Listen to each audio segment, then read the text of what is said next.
Good morning, Raptor Freaks. Lexi Odds here. Monday morning, and the Raptors have won a game. Yes, we beat Portland. Yes, thank goodness. Looking a little bit more like normal yesterday, which was great. You can tell that they did really have a good practice on Saturday. That's something that they said after the game. Fred said we had really good practice on Saturday. And I think it's just like one of those times where it's just like, come on, in, let's get together, let's play as hard as we can in practice and see if it will translate to the game the next day. And it did. There was really good stuff in this game. There was a couple of things that we did right at the beginning of the game to establish our offense that was really smart. The very first play we saw OG do a little dribble around the baseline, and he stopped and popped.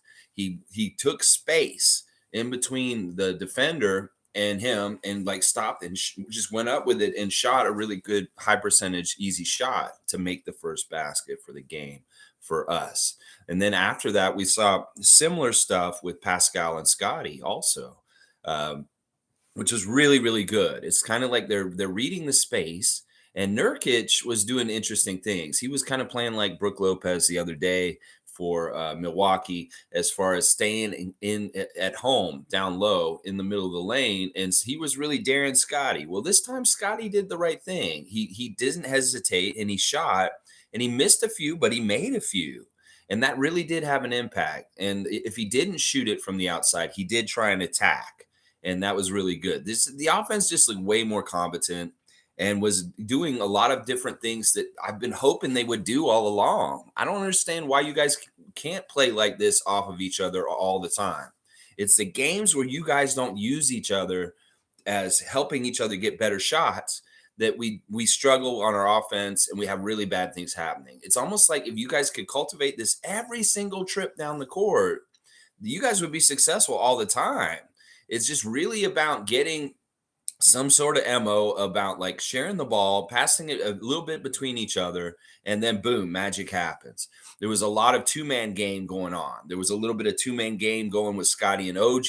There was a little bit of two-man game going on with, Fred and Christian at different times. There's just two-man games going on. And I really like it. It's where I'll go one place, pass it to you. You go to one place, pass it back. Boom, we change places. And then boom, all of a sudden it's an easy layup.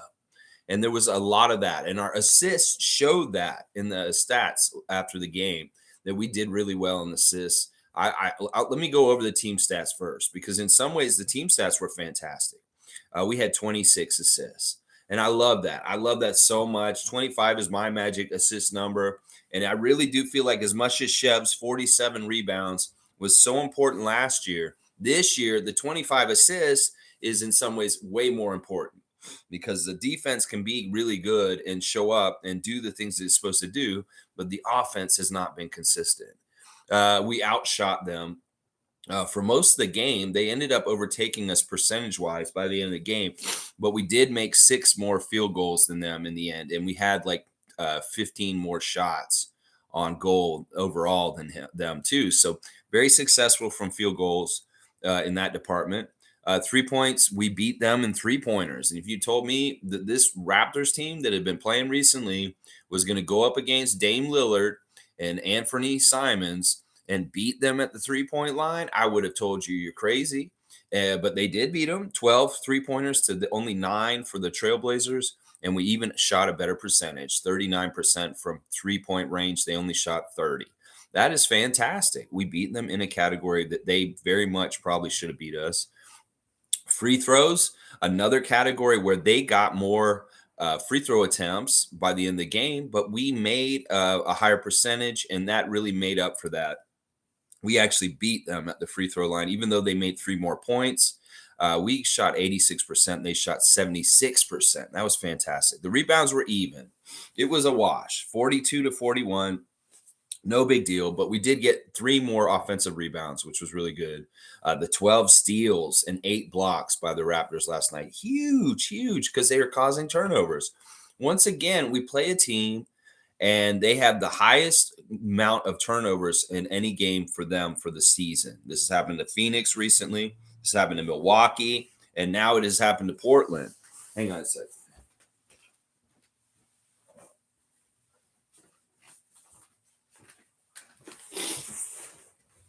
I really like this turnover trend of giving teams the most turnovers they've had all season. It's fantastic. 24 turnovers. Any team that gets that many turnovers deserves to lose. And we have not been picking up those W's on these teams recently that give us so many turnovers. And I'm glad we finally did yesterday. Points in the paint, pretty even. They did technically beat us in the points in the paint, but really, really good team stats overall. Once again, we're looking at the test of are the Portland Trailblazers scoring 30 points a game, a quarter? No, they did not average that. We were able to hold them down on a bunch of different quarters. 21 points in the third quarter, fantastic. 27 points in the first quarter, and beating them in the first quarter, really, really good. The three stars of the game for me, for the Raptors, number one star, I'm going to give it to Siakam because he really was carrying water throughout the game in different ways. I really liked how he was choosing when to shoot. He really was taking shots like we were talking about in the last couple of days, where he doesn't go all the way down into next to the basket and takes a lot of punishment. He actually kind of stops and pops at the mid range. And there was a bit of that going on last night, but he was just really good. 27 points, 2 3-pointers, 9 of 11 at the free throw line, 8 of 19 overall, 4 rebounds, 6 assists, 2 steals, and a block, plus 11. Pascal Siakam, very good job last night. Number one star. Second star, Scottie Barnes. Really, really good game by Scottie. 22 points, 7 of 12. 1 3-pointer, 7 of 8 at the free throw line. But these are the stats I'm talking about with Scottie. If everybody wants to start talking about Scottie slumping this year, he's not having as good a year. Well, listen to these stats, like in the middle: 9 rebounds, 4 assists, 3 steals, 2 blocks. That's like filling up the stat sheet. So Scottie's doing a lot, plus shooting 7 for 12, 22 points. Yeah, you tell me he's having a slumping year. You guys are idiots.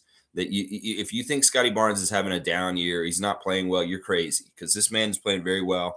And we saw him a lot more active and aggressive earlier last night. And that was a really big factor in how we won. Having Scottie show up and put his impact on the game earlier on than like waiting till later.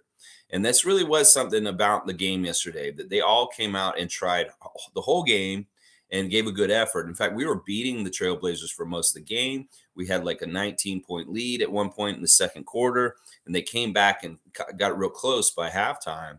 But then we widened it up again in the second half. It was really smart, keeping a pretty thick layer of a Canadian maple syrup as a lead, mostly double digits in the second half. But there were some times where they threatened us, but we held them off. And we kept that lead right up until the end and ended up winning. It's like Portland just doesn't have a certain amount of firepower. They're similar to us in some ways. They have no bench. In fact, that was incredible that they only made 3 points off the bench, the Portland Trailblazers last night or yesterday. And that was a one shot, a 3 from the rookie Shaden Sharp from London, Ontario. It was the only shot they made. And Nurkic was a little bit of a problem. He was swallowing up a lot of rebounds, 18 rebounds for Nurkic, 14 points. But in some ways, he also was a real problem for them as far as being lazy. He really did kind of stay at home, and we made them pay for that. Like Nurkic being a lazy defender yesterday really hurt the Blazers, and part of why they lost. So very interesting. They don't have enough good players on that team is really the big part of it. So Scottie's the second star. And I could make any other guy, like a lot of different guys, a third star. In fact, I really was going to make Fred this, but I want to make Koloko the third star last night. In 13 minutes, 4 of 5 from the field, 4 rebounds, 2 assists, a plus 20 with 8 points. Christian Koloko had a kind of a breakthrough game last night in some ways. He's been jerked around recently with his what his role is and how much he plays. He was starting for a while, and now he's been getting DMPs. He comes in for just a split second. But this last night, he made a huge impact on the game. He was playing better with his feet, which is what Nick was noting after the game. He was just playing smarter, and we saw all kinds of great things happening. There's a lot about Koloko as he gets better and better that's going to help us be a winning team. And one of them is just his presence and his defensive savvy and his ability. And like Scott, he has a whole bunch of powers that he does not totally understand or know how to utilize completely on the NBA court. And this is going to come to him more and more over time. There is for sure a definite impact he has when he's on the court. And that makes me realize why Nick was starting him so much already this season, because he really wanted to explore how far this could go as far as his plus minus differential when he's on the court is very, very good. He's the leader on our team for plus minus. And last night he got plus 20, being the leader in that category. And that really does signify he is a game changer. That there's things about Koloko that have nothing to do with offense that make him really a game changer. And I really am here for it. And it was just fun to see him get, dunks and get some easy baskets. 4 or 5. I love that. No bunnies. Make those shots, Koloko. And he didn't even get recorded for a block last night. But fantastic stuff from Christian. I love that dunk, some of the plays that they were doing. Fantastic. Now, I could have made Fred one of the stars easily because Fred had a pretty decent game, and he did make 2 big threes near the end. These were the threes we've been crying out for, Fred, that when it's clutch time and we're in trouble and the other team's trying to come back on us, you put those 2 3-pointers, 6 points in, and all of a sudden, boom, that really changes the deficit for them and makes them kind of give up in some ways. So I'm like, Fred, you go. Thank you for showing up and being clutch last night and hitting those 2 threes late. It's like, you hit 4 all game. You had him at key points, but those 2 late were really, really important. 14 points for Fred, plus 12, 5 of 12 from the field, 6 rebounds, 7 assists. So Freddie playing a little bit more like a point guard. I would have made him one of the stars, but his shooting percentage wasn't overall that great. But key shots, and he could have made more points, obviously, 14. But I don't want to criticize him too much because everybody else is. And seeing him hit those 2 threes in a row and then get his yell on the court with a deafening arena cheering him on, the loudest it's been in the arena for a while is what they were saying when Fred hit those 2 threes. Yeah, I love that redemption. I love that he's making all these haters shut up and see this is the greatness of Fred VanVleet. And you will see him do important things for the Raptors in a clutch situation still, even if he has not done well in recent months. Gary Trent is a similar story. He was 6 of 16, 2 3-pointers, 5 of 6 from the free throw line, 4 rebounds, 1 assist, 2 steals, 1 block, 19 points. Every single one of the Raptors was a plus minus, except for 2 guys. Precious and Thad were both -4, but almost everybody on the team was a plus yesterday, which was really good. And then OG was okay. It was this, like I said, these are average OG games. 14 points, 4-11 from the field, 2 of 4 from 3, 4 of 4 at the free throw line, 5 rebounds, 2 assists, 4 steals, and a block. And he fouled out. I can't get mad at OG. This is kind of like, this is good stuff from OG. I mean, the 4 steals were fantastic, hitting a couple of threes, timely threes here and there. And then, boom, just an active defensive presence, really bugging those guys, bugging Dame Lillard, bugging Simons, and fouling out because he earned those fouls. I'll tell you what. All right, let me see what y'all are saying in the comments, and let's talk about this game, this W yesterday against the Portland Trailblazers. Isaac Campbell's here. Koloko rising. Yeah, really, really cool to see him get quality minutes. Now, this was one of the things that Nick did really well that was really smart was how he did the rotations. He finally figured it out. This is how you do it, Nick. You got to give them a little bit of trust. Now, people will say, oh, it's because the bench actually played well in that period of time. But he left them out there for a nice long period of time to eat up minutes to take away from the 5 starters so that by the end of the game, nobody on the Raptors had over 40 minutes played in the game, which was fantastic. 38 is the most for Pascal, 36 for Gary, 35 for Fred, 34 for OG, and Scottie only 29. So really, really smart, specifically in the second quarter where the bench actually did something we love when the bench does this, makes a bigger lead and like kicks some ass and builds it up while the starters are out. They very much did that. It was a really cool group of players. Chris Boucher and Juancho and Koloko were the first 2 off the bench yesterday. It wasn't a Precious Chris Boucher tag team that came in first. It was Juancho and Koloko, and I think that was smart because it showed some faith in Koloko to come out and produce, and really was really good. Juancho didn't do a whole lot, but he was a part of that tandem that kind of did, was in the spacing and the moving around and stuff. He was a +9 with no points.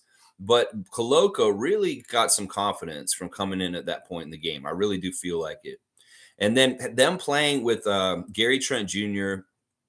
and Chris Boucher and Malachi Flynn, that unit in the second quarter really did kick some ass. I was so happy about that because we needed the bench to do something worthwhile to get some faith in them. And they did that. They spelled the time away from the starters, and it all worked out in the end for a better rotation equity by the end of the game. Instead of seeing single digit minute numbers for the bench guys, we had double digit 10, 11, 12, 13, 13. You got to get them at least double digit minutes. I'm telling you, Nick, the more you rest your starters earlier in the game, the more fresh and capable they are at the end of the game to take it home. And that's what I was seeing, that you weren't overplaying the starters yesterday and that they were fresh and capable enough at the end of the game to do the big stuff to take the game home to the victory. Too many games recently, they've been absolutely gassed in the last 3 minutes of the game, and they can't do shit to try and overcome the other team and win in the end. Also, it helps that we've had the lead for most of the game last night. The referees were a little fucked up. They didn't have their shit together. Let's just put it that way. That's probably the best way of describing the very weird team of Ben Taylor, Natalie Sago, and Evan Scott. They were taking a lot of time away from the game to watch stuff and review stuff. And they asked Nick at the end of the game what it was that what with all the weird stopping of the game and watching footage and talking to Secaucus, doesn't it really hurt the flow of the game? And Nick was very careful. He's like, you're the one who said it was weird, but yes, I'll agree. It is annoying when these guys are going to review every single play and look for flagrant this and this and this. And then that whole challenge where Ben Taylor did the whole thing that we won the challenge. However, the foul is actually on Fred instead of Scottie on that block shot. That was full of shit, and that was bullshit too. I'm starting to not like Ben Taylor. Like I statistically, he's been good for the Raptors, but this year he has been kind of an asshole. And I'm starting to remember he is a ref that kind of pissed me off a couple years ago. I'm starting to have flashbacks to remembering him being a dick to us before. And yeah, they were all real weird, and they were kind of helping Portland to a degree last night. I will say this: the referees were definitely on Portland's side and doing different shady calls and weird stuff, but it didn't matter. Once again, we have to be that good. We got to be able to beat Dame Lillard and company, but also Ben Taylor and company. And there was a bit of like having to beat the refs last night. They were weird. They were very unsure, and they had to keep getting together and figuring things out. It was like Ben Taylor. I'm like, what's going on with you, man? Something's wrong here. Tom Duke saying, in direct spite of the negativity from the majority of Raptor fans, our roster, especially Fred, has maturity and fight that is hard not to admire. And Koloko is so exciting.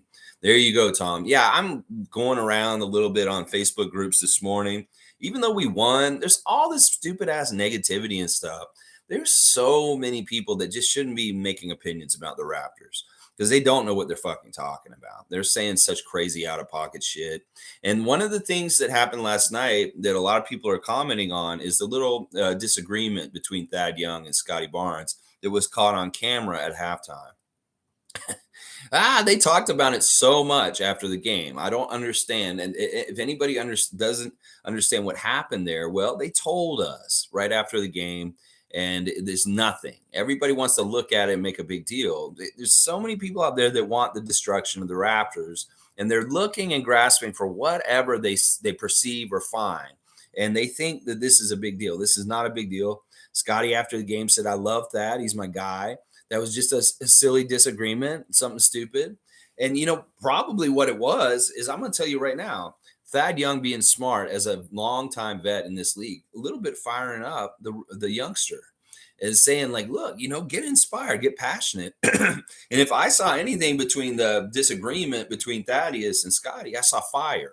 I saw emotion. I saw getting fired up. And maybe in some weird way, this was Thad kind of doing it to Scottie to get him up off his ass emotionally to get ready and have Eye of the Tiger for the game. So It would look bad, sure, and a lot of people look into it and be like, "Oh my gosh," but in a lot of ways, that's an older vet who's kind of knows what he's doing. You think he's stupid and he's going to go do something like that out in public if it isn't something for some good reason? And then you got a youngster who's still learning. He's a little bit immature, and maybe he reacted really in a big way, and everybody saw it, and they're kind of like, "Oh, something's wrong there," and they're holding them apart, or people are standing all around them. What's going on there? Well, both of them commented on it, and it's nothing but love. And they really are a strong team. And this is just like any family or brothers or anybody like kind of arguing a little bit. And it's not. It really shouldn't be read into too much. That they poo pooed it. They both love each other, and everything's fine. And that the same kind of stuff goes on with Fred and Scottie. Everybody wants to figure out how they're not getting along or doing things well. Last night showed a whole bunch of evidence that they are really big fans of each other, support each other, and are very happy with each other. We saw Fred hit those shots, and Scottie was overjoyed, giving him a high five and just kind of bouncing off the court after Fred hit big clutch threes. So it's like people, you want to see what you want to see because of what you want. You want the Raptors' destruction. That's why you're going to go look at all those incidents and you're going to start talking shit about them being a problem. And yeah, you're not a Raptors fan. Y'all need to go fuck off. Is what I'm gonna say. Like all these people that are just out of pocket in the comments and Facebook groups, on Twitter, different places, you guys are idiots. Just go away with your negativity and trying to tear down the Raptors. I'm sick of it. I'm so sick of how bad the negativity is right now, Tom. And I shouldn't even go look at it. I don't know why I went and looked at it this morning. We won yesterday, for Pete's sake. What the fuck is wrong with y'all? Why are y'all still talking out your ass? We won. So go ahead and be happy with a win. Jimmy Pope's here, one game down, baby. Woo! That's right, Jimmy. Let's go get Charlotte tomorrow, and then Charlotte on Thursday also. Uh, Really good to see Stevie Rooch yesterday. Watch the game with him, and I do feel like this may have a factor. When I am hanging out with somebody watching the game, we win. So I got to go hang out with people for the games from now on. Let's see. Cool Cat is saying, "Good morning, Raptor Free Crew. Great day to celebrate a W over Blazers despite refs problems." Yeah, they were all different kind of problems in different ways. I don't know. I'm kind of just going to revel in the W and not really get mired in the nuts and bolts of like how bad the refs were in different ways, and not really get upset at them either, because we still managed to win no matter what. And that's fantastic.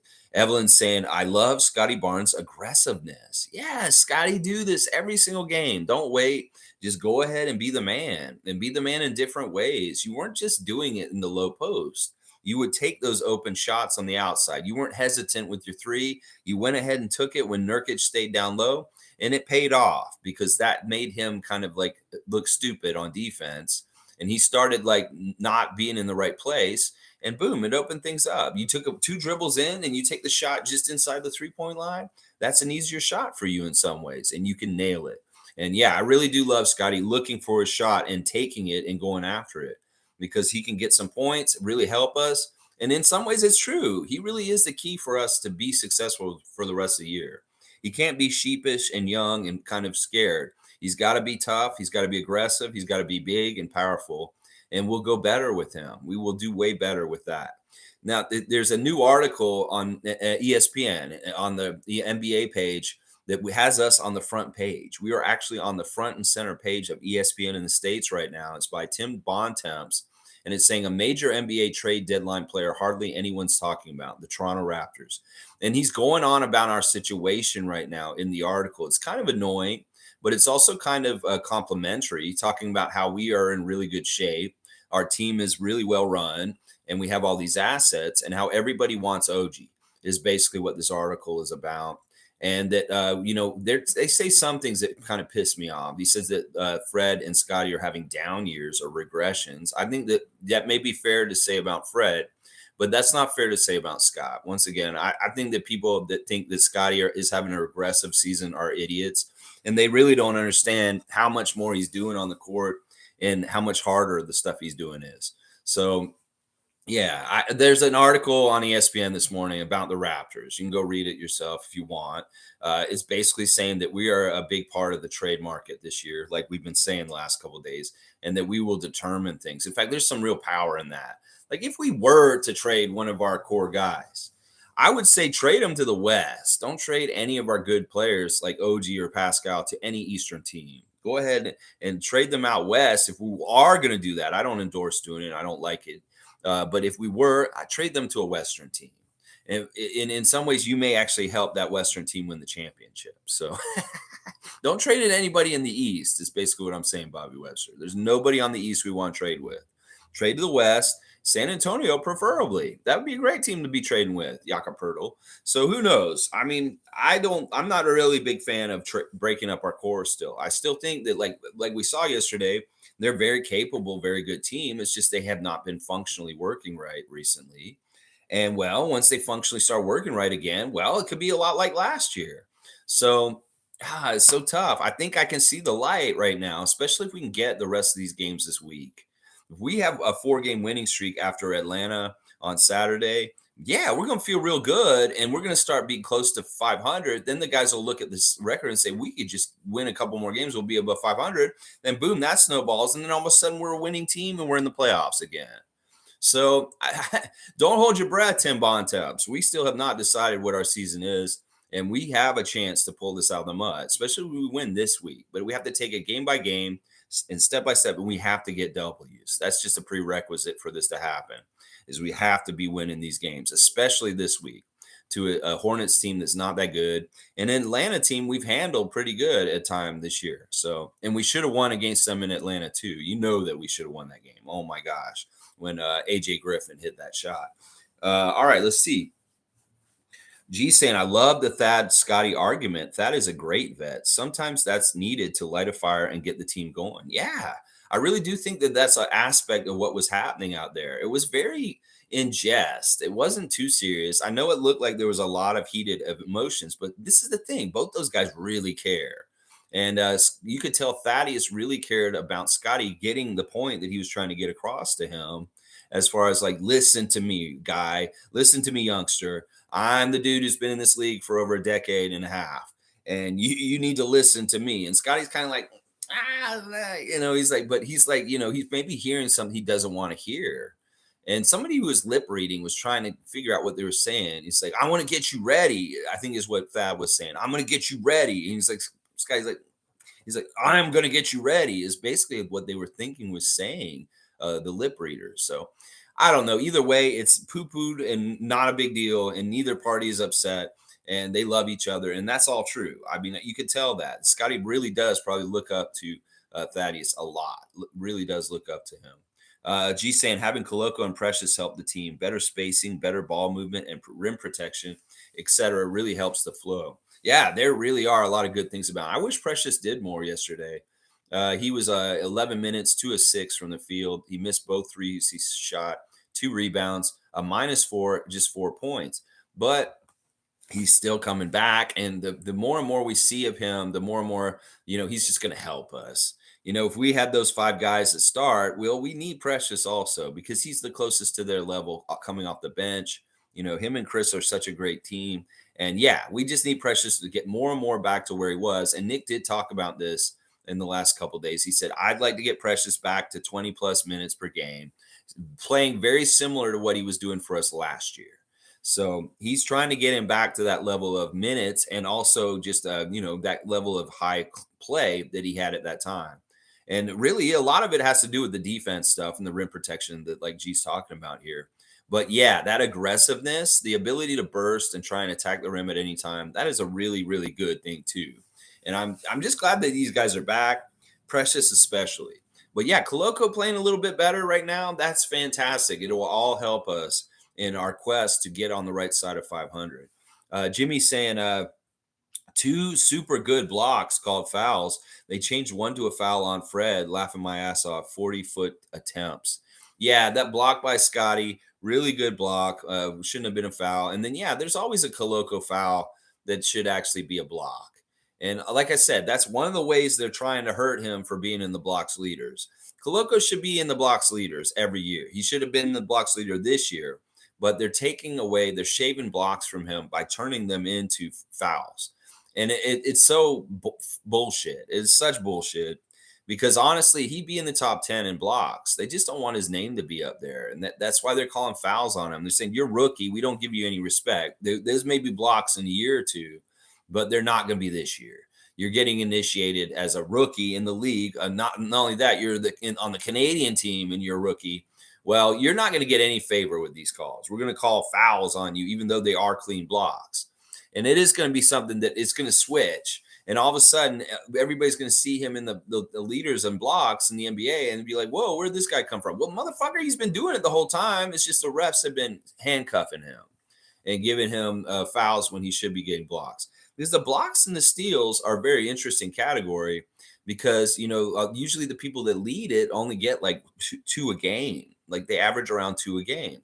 So if you have somebody like OG on steals or Koloko on blocks, you could very much be a leader in the league on that category if you're getting like 5 blocks every other game or something like that. And they want to limit him from that. And, it's the same thing with OG. He wasn't in the leaders of steals every year so far in his career, even though he probably should have, because it's the same phenomenon in a way. They were calling him fouls when he was getting clean steals in the past also. And it's just now he's getting the respect for getting the clean steals to get the call without getting the foul. And Christian's going to have to go through the same thing with the blocks.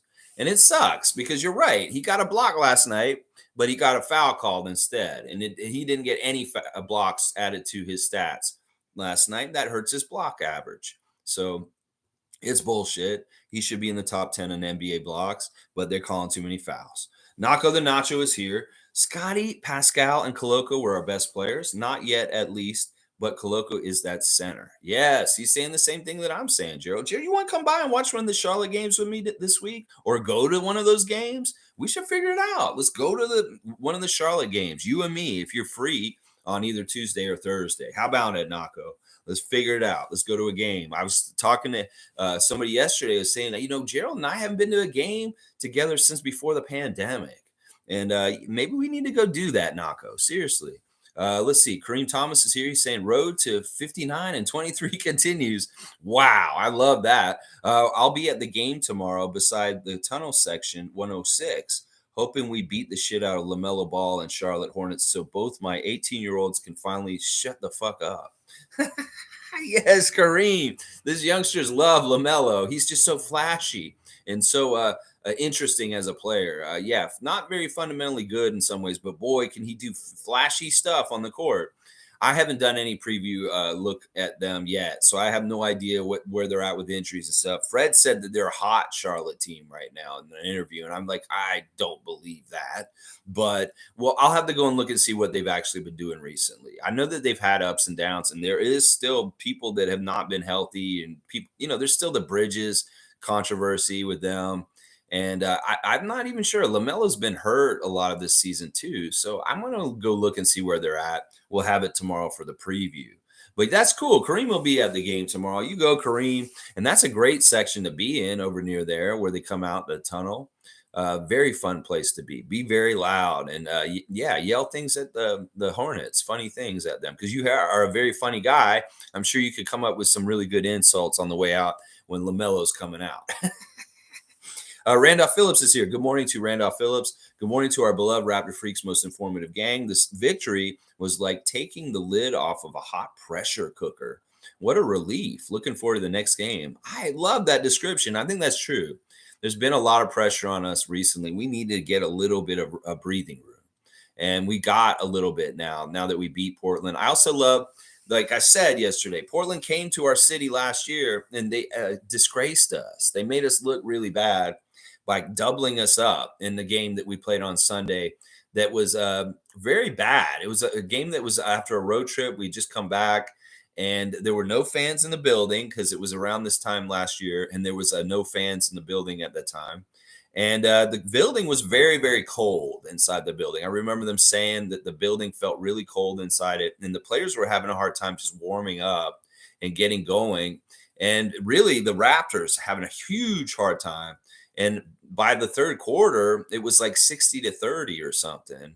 But the Raptors made an incredible comeback in that game, but too little too late, and they ended up losing just short. That game pissed me off last year. They looked really, really bad. That game and the Boxing Day game were two of the worst games last season. And I'm really glad that the Raptors took care of them this year. on their home court, and it really did help that the fans were there also. But yeah, that was a game that was a black eye last season. I wanted to make up for it, and I'm glad the Raptors did this year. Because yeah, I didn't like the way we lost to Portland last year when they came here. Forgetful saying Koloko has the makings of a great player. I hope he continues to be given significant game time. Yeah, I like him not starting, but being like off the bench and being with Boucher and Achua. And I think that like he does really have an impact. Like he does make it harder for the other team to score.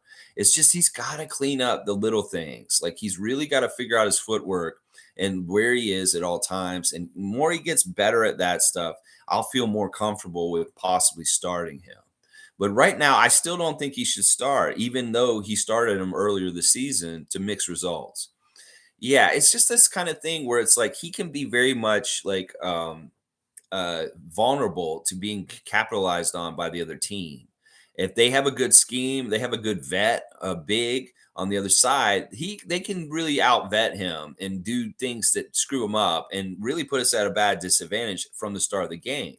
Now, if we start the game and we set up things pretty good with the starters, with Scottie playing center, and then Christian comes in like 6 minutes into the game, well, he's kind of set up to kind of like sneak in and just kind of do what he does really well instead of getting like capitalized on by the other team right away. And it opens things up for their offense right away. So I think that's why you don't start him, but you definitely have him in that second unit and coming in and getting bench minutes like Chris Boucher and Precious. That he should be playing anywhere from 10 to 20 minutes a game. But I don't like under 10 minutes for him. Of course, foul trouble will dictate whether he gets to play out there or not. And we saw these guys get fouls real quick out there. OG fouling out last night. Let's see.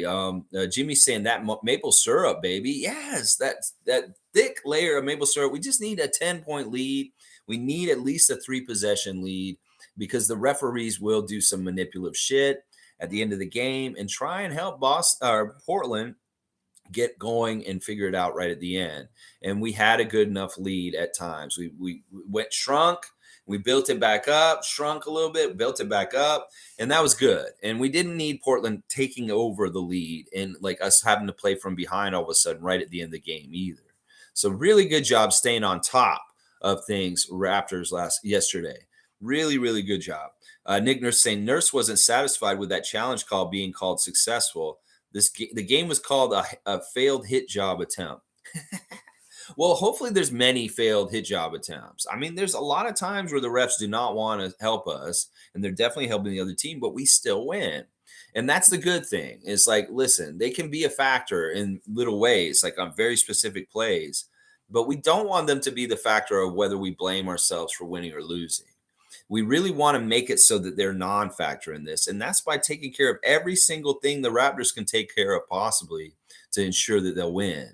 That's making free throws. That's making shots earlier and just doing the right decisions throughout the whole game instead of hurrying it up and trying to play from behind and make it up at the end of the game.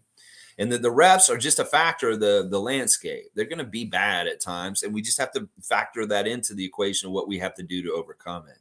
Let's see. The credit to Nurse, better rotations and played the bench. Yes, you see it too, G. I was very happy with what he did last night. The minutes distribution much better, and you felt it at the end of the game, didn't you, Nick? Because in a way, you staggered it and played enough bench minutes to eat up some of the minutes that you could put all your starters in with 7 minutes to go. And even if they played those full 7 minutes at the end of the game, you had allotted enough time that they hadn't played earlier to fill into that time and still play out there at the important time. You really did do it masterfully yesterday. I have to give you credit. Seriously, you did it perfect. You got the right kind of stuff out of people. And listen, I think that if you gave a little bit more I don't like how you wholesale change them.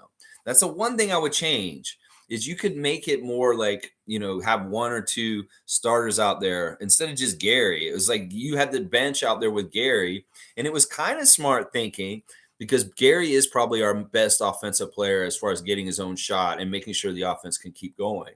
So that was kind of your insurance with Malachi, Christian, and Wancho, that if none of those guys can score, well, at least Gary's out there and he can shoot the ball no matter what. But I don't necessarily like you having 4 bench guys with 1 starter.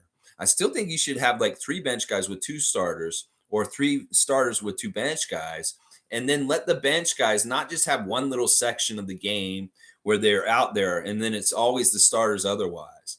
I think you really do need to reintegrate them. There's often where you play Precious and Chris with starters at other parts of the game, other than when you have the designated bench time where they come out there. And I think you need to strive to even out the minutes that way in a more smooth way, because in some ways it's a gamble and it paid off. As you said, you hit the lottery with the bench yesterday. As far as putting in 4 bench guys, which is Gary, that is a gamble.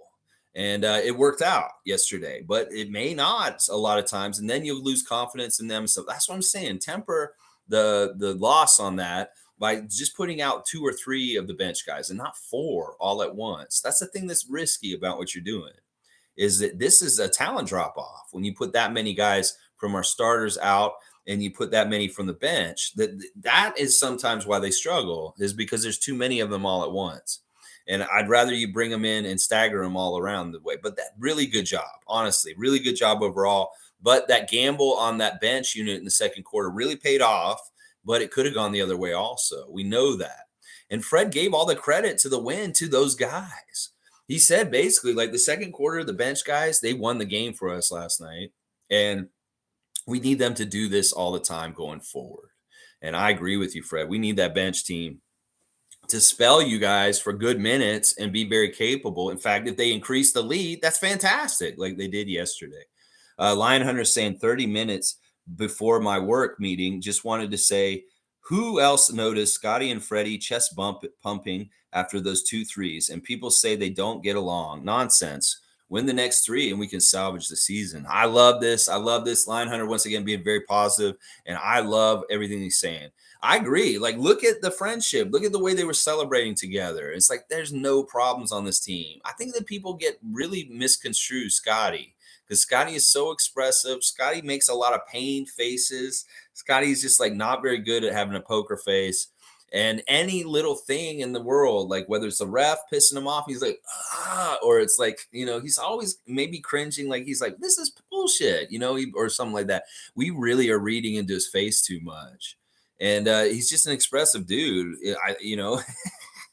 and he loves what he's doing on this team. He's having a lot of fun, and he's a pro. This is a tough year. He's learning new lessons, and he's enjoying it still. I could tell he has an enthusiasm still, and a love and a passion about what's going on with the Raptors, even though they're losing. It's like now it's a new challenge, and in some ways, now that they've won a game like yesterday, in some ways, he's like really excited probably to like continue to try and dig this team out of the mud, and that maybe they can. I want to think that Joe shows up and boom, that's just the difference. He may not ever play. He may just be like a guy who comes in and says, guys, this is how I feel about my jump shot.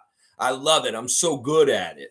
And he's just bombing them in the corner. Like, wow, look at Joe. Look at Joe. He don't give a shit. He just bombs threes and makes all of them. They're in practice. I'm like, man, I want to be more like Joe. And then boom, everybody's coming out of the game and making all their shots, and Joe doesn't even play. I just want to believe something like that Joe just came to the team and he's just like such a great atmosphere of confidence that he just instills it on the team. Let's just make this bullshit up as a Raptor-Freak crew. Let's just say, all right, Joe came and showed up. He's a shooting confidence artist. And boom, he's helped the confidence of the shooting on the team overall just because of who he is. And that's the epitome of what his player skill is. Shooting confidence. Bam. Now all of a sudden this team's going to be fixed and we're just going to go on a crazy winning streak because Joe WeisKamp is on our roster all of a sudden. Let's just make that up. I love that to become the reality. And there may be some truth to it. Sometimes you have a new player come in and he has new skills or something. He's all of a sudden he's teaching or rubbing off certain things about him on the other team, on the rest of the team. So it's kind of like that could be what's happening right now. I really hope it is. Joe WeisKamp shooting confidence, boom, rub off on all the Raptors. Please, please, please, please. Ronadan's here. The streak continues. You go, Ronadan. I'm going to be keeping track. You're like, what, 5 days now? 5 or 6 days now. I love it.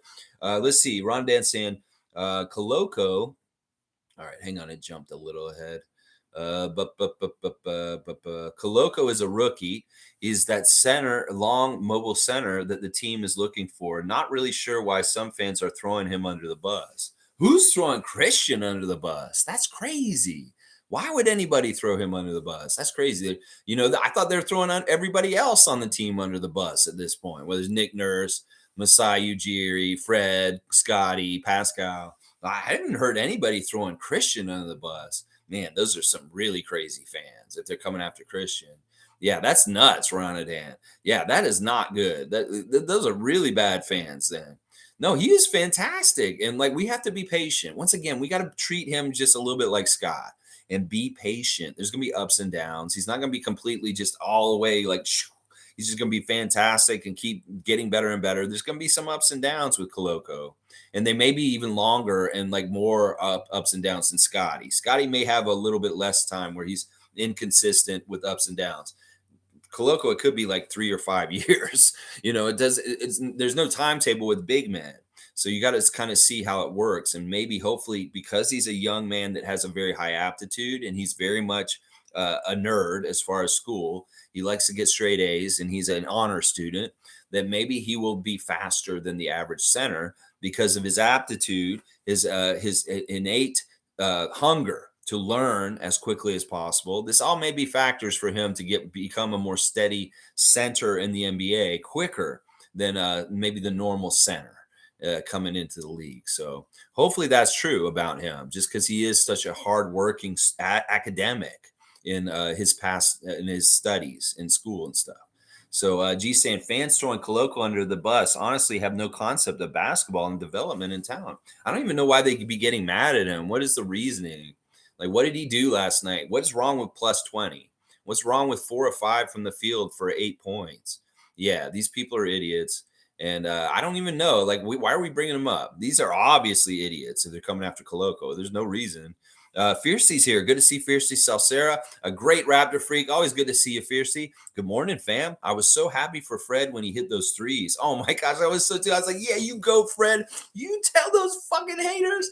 Ooh, you show them. And I love somebody on Twitter said, all you people that hate Fred, I hope you're not enjoying those threes that are going on right now.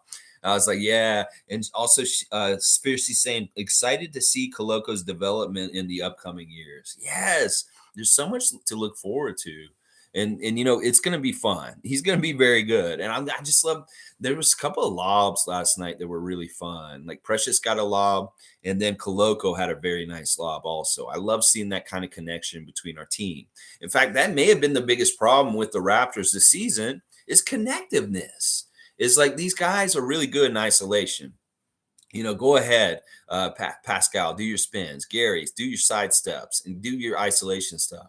But the thing that's going to make our team the best that it can be is the connectiveness and being connected and being able to share the ball and move and like really be together in synchronization in doing things. And that's something we've lacked. It's very much like one dude do this and try and beat the whole team. Whereas we needed more team connectedness. And the more connected we look and feel like with lobs, the better. The more we have give and goes, the more we see Scotty and OG like doing these little passes in the lane between each other to get the best like shot is all very good. And that we've been lacking connectiveness last season and almost like most of the season too. And that I was saying this at the beginning of the year. It's like for the defensive thing we did last year was very successful. In fact, it carried us to a very successful year that our defense was so good. I was like, we got our defense figured out. We know what we need to do to win that. We know our roles in that. It's just our offense. We need to work on that and get the same kind of connectiveness and communication that we have on the defensive end, on the offensive end this year. And this has not been pretty. This has not been easy. And this has been really hard to get these roles and the identity of the offense for our team figured out in some ways. And we're still figuring it out. And I think we got closer yesterday because we saw a lot more connection between the players as far as like, you know, the 2-man game stuff, the lobs, just looking for the outside guy who's open, like Pascal getting to OG when he's doubled. That all that stuff counts towards this, and the 26 assists show it. And I really want them to focus on that and really think about how many assists they're getting, and they got to make the shots though too. All right, let's keep going. G saying, I can see why Dame wants OG on the Blazers. He mentioned him as one of two players he wants to play with. They need the defense. Oh, yeah. In some ways, they really wanted OG this past offseason. They were very much involved in a lot of the trade talks in the middle of the summer last year. Portland wanted OG so bad. And in this game, it was kind of like that. Yeah, Portland fans, watch him. We still got him. Maybe you really still want him. You'll trade us the farm for him. But I don't want to trade our guys. I love OG. I don't want him to be on another team. And like I said, if he is going to get traded, he needs to go to a team like Portland or San Antonio, but not to any of these Eastern teams. No, no, no. You do not trade OG Anunoby to the Nets for Kevin Durant. No, you don't. Let's see. Monique saying, good morning, everyone. 3 stars of the game. The bench. Look at that. Monique has given the 3 stars to the bench.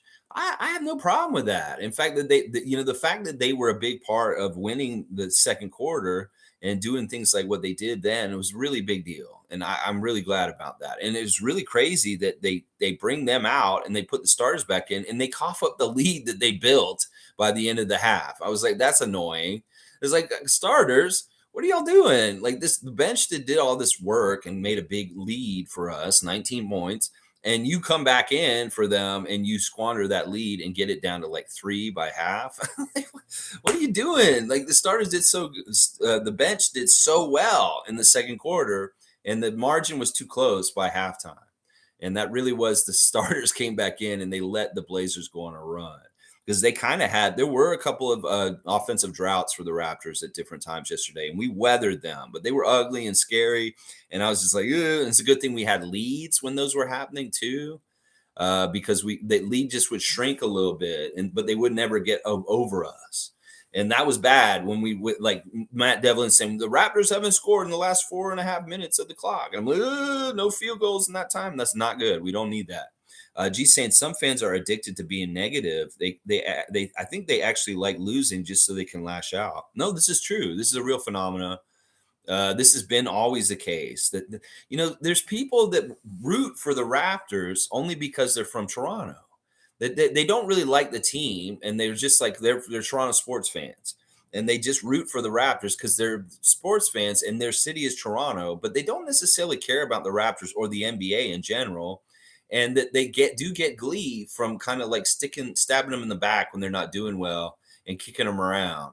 They aren't real Raptor fans. They're Toronto sports fans that just happen to be in the jurisdiction of rooting for the Raptors because they live in this area for the NBA. And that is really a big part of what it is that they're not real ones like us. Their passion isn't to want the Raptors to do good things. They're just sports fans. They're casual. They may be just like Doug Smith, maybe just like Bob McCown, and they don't really care if the Raptors do well or not. They want to root for them, and maybe if they win, they'll participate in feeling good about it. But otherwise, they're very critical of them, or maybe they just down low hate basketball in general, but they like sports in general. And yeah, there's a lot of different ways this manifests, and like they're not real ones. Let's just put it that way. They're just not real ones, and that's just how it is.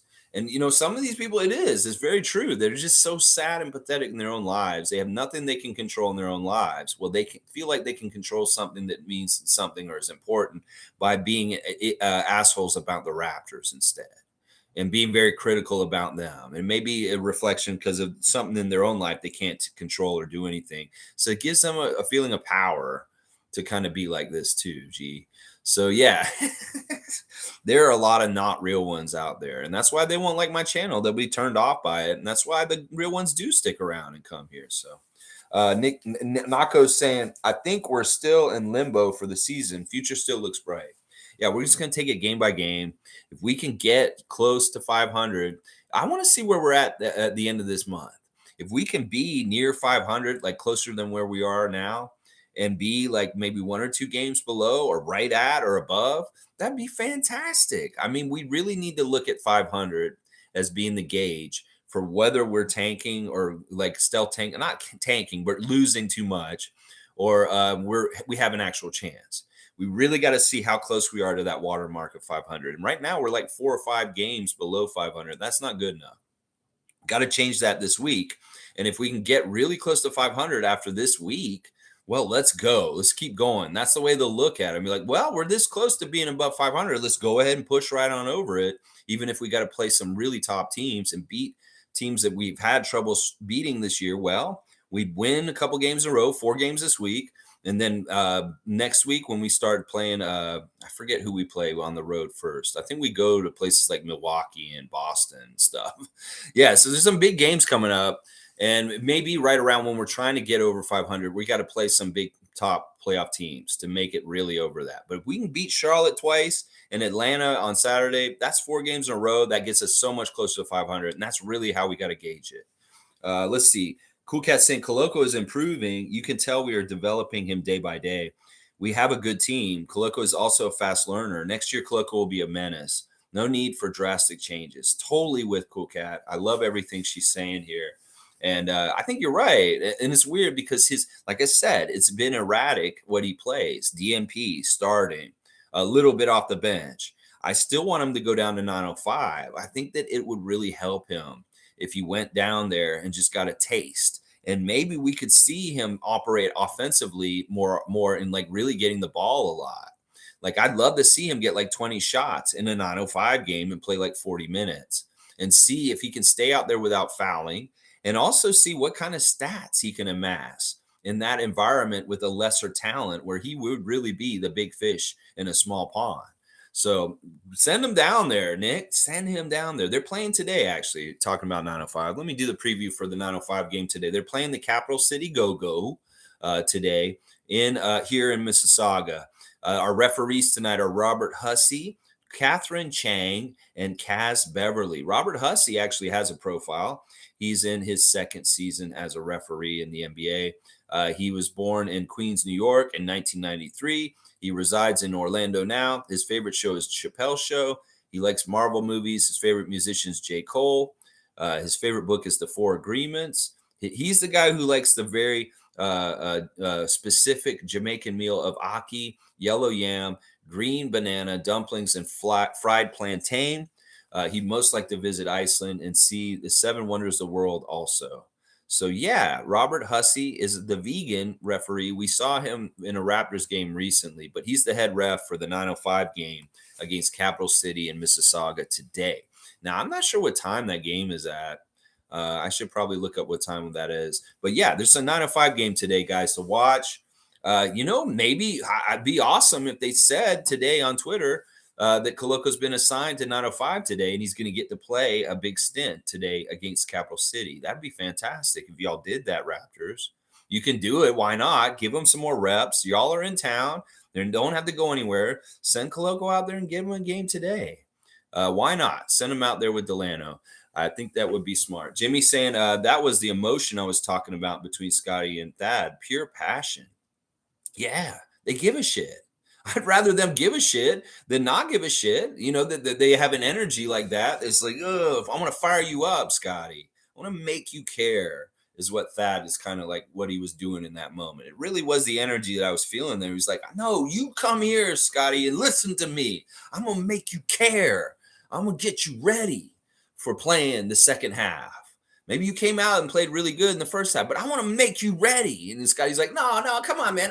You're being crazy. That was like, no, I'm going to make you ready. It's kind of what that was right there. It wasn't anything like, I'm mad at you. I'm mad at you. It was funny how the other guys were kind of swarming, like they wanted to come in and like get in between them. Like Pascal walked over to Thad when the first part of it happened. He's like, oh, whoa. And then Juancho and Koloko are both kind of stepping in there too. It was part of what made it look so much more dramatic because those guys were worried about what they were saying. But I really do think it was like that. It was like, I'm going to make you care, Scottie. And it was like, come on, Thad. Come on. No, somebody's like, no, I'm going to make you care. And he's like really getting in his face. I was like, yes. You know, in some ways it was scary. Stevie and I were watching it and when it happened, and was like, whoa, what was that? I was like, what's going on there? It was like, really, we need to find out what happened there. And thank goodness we got it more illuminated later. Guardian Transit's here. Good morning, Guardian Transit. Good to see you when you're here. Moving the ball equals huge improvement. Oh my gosh, isn't it true? Isn't it so true? Like, it just makes sense. Like, you got to keep them guessing. You got to keep the ball moving so that you can get ahead of the defense. Right now, defenses are really tuned in and chasing you all around. Well, sometimes you have to use your ultra good talents to beat the defense. And some of that's court vision, some of that's just being bigger in certain ways and mismatches, and some of it is being faster in certain ways and mismatches. And I think that the aptitude and, like I said, that stuff between OG and Scottie around the lane with the passing between each other, really good, pick and rolls, moving off the ball, any kind of way that two players on our team can interact on offense to help the other one get a better shot is just what more we need of, all kinds of different ways. And they're still running the flex offense. It's interesting. It's almost in some ways they're doing it defiantly. I think the players actually do like the flex offense because they do it in a really weird way, and it kind of they get into it in certain weird engagements and ways that they get into it from maybe from one side of the court, more on the right side sometimes, or from the left. And it's always that either that fake pass off or the continued dribble or the pass off at the top where they crisscross. That's the flex offense initiating. So they are still doing it. And to agree, it's not totally horrible. I mean, I want to give it a chance, but it doesn't bear enough fruit to me, the flex offense. Maybe who knows?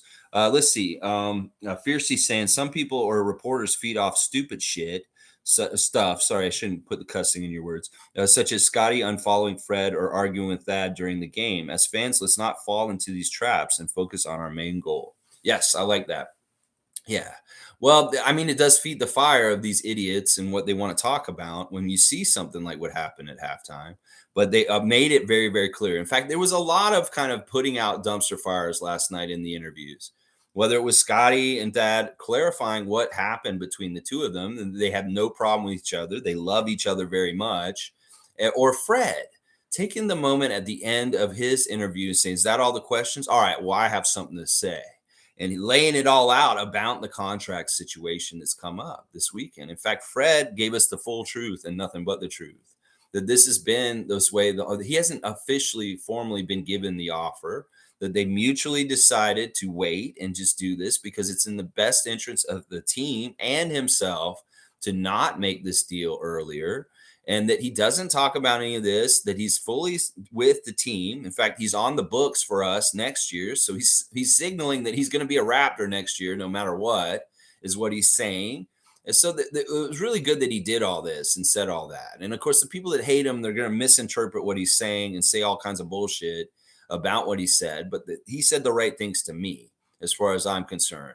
As far as his priorities are to be a Raptor, to be on this team, that he loves his team. And that's all that fucking matters for me as far as hearing things. I don't give a shit if he rejected deals or the money shit. I just care that he's loyal to our team and that he does want to play for the Raptors. And that's definitely what he said in that interview after the game last night. So thank you, Fred, for clarifying things and saying this is stupid shit.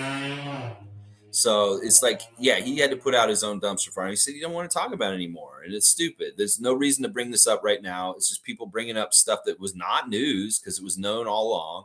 And that's all it is. Monique's saying, Scottie was laser focused. Keep Gary Trent Jr., man. Seriously, let's go. Keep streaking. Yes, we got to win another one to streak. We're not streaking yet. We got to get 2 in a row to get a streak. Yeah, Scottie was way more laser focused and stuff like that. There really is a balance. I'm starting to realize with him that he has to balance fun and enthusiasm and love and passion for the game with being serious and locked in and being he has to be unserious, but also serious at the same time to be fully his best. I feel like when he's too jokey and casual and loose, maybe he's not engaged enough, quick enough in the game. But when he's too serious and too not having fun, he doesn't play as well because it's not fun and he may be too rigid. So he's got to find the happy medium between being loose and not as serious and fun, and then also being so serious that he's also locked in and he's attentive and focused at the beginning of the game. So there's a balance, I think, that with Scottie in this that he's still trying to figure out. Because we really do love his enthusiasm, his passion, and his joy about the game because it rubs off on everyone. It's very similar to the Yuta effect on our team last year and the Nets this year. That we need that kind of a buoyancy of positive vibes But also at the same time, he can't be casual about it and coming out there and kind of like, this is just fun and it's not, it's very serious. He needs to be like, this is NBA, I want to win, and we have to be very serious about it also. So how do you balance that, Scott? How do you get in that zone that's perfect with both of those aspects of your personality and what you need to do? I think that you're starting to kind of figure it out in the last couple games, as far as like, I'm serious enough to get engaged in the game right away, but I'm also loose enough and having fun enough that it allows the whole team to kind of have a positive like aura to it. So there's it's a real balance, and specifically with him is very important. I really want to keep Gary too. I mean, geez, he looks so essential to our team, and like I don't know what to do with him. We need to give him money. I think is what we need to do. Lion Hunter's saying, can't believe some fans went after Young's wife on Twitter last night. Some people are messed up. Yeah, this really needs to stop. Like, Fan Nation, you guys are idiots. And like I said, some of y'all are not fans. Some of y'all are just people that revel in the misery of things. And some of y'all are just showing up to be vultures and be like really awful, like just douchey people. There's no reason to be coming after the Young family or anybody, Wendy Sparks, Fred's family. I don't give a shit who it is. This is off limits. And whoever's doing this, fuck you. And, if I know who you are in person, I will cuss you out. In fact, I might challenge you to a fight. You're trying to come after Shanika Young and the two young boys and stuff like that. Fuck that shit. You don't come after family. And that is a really big bad thing. In fact, at the beginning of the game, I was really enjoying the warm up with that, with his son sitting at courtside with Mrs. Young. And the older son of Thad's had picked up the ball at the beginning of the game, and he was dribbling between his legs and doing all this stuff on the sideline. And at one point, I was like, man, you should just go out there and shoot with your dad. I don't care if it's before the NBA game and it's like within an hour of the game. In some ways, I felt like Thad Young's son should have been able to go out there and shoot around with him on the court, because he looked like he was itching to. He was just standing there, just dribbling on the edge of the court. And I'm like, man, that son is wanting to get out on the Raptors court and shoot around with his dad. I wish y'all would let him, but he didn't. But it was really cool to see that family unit before the game, just kind of chilling. She's on the phone, kind of doing stuff. The younger son's sitting next to her, and then the older son jumped up and he's like dribbling around the court, and Thad's kind of still talking to him while he's doing his pregame. But yeah, how can you come after these people? Fuck you if you're coming after the family of the Raptors right now. You really need to look in the mirror and like learn like some things about yourself, because this is not good at behavior. These are family. This is off limits.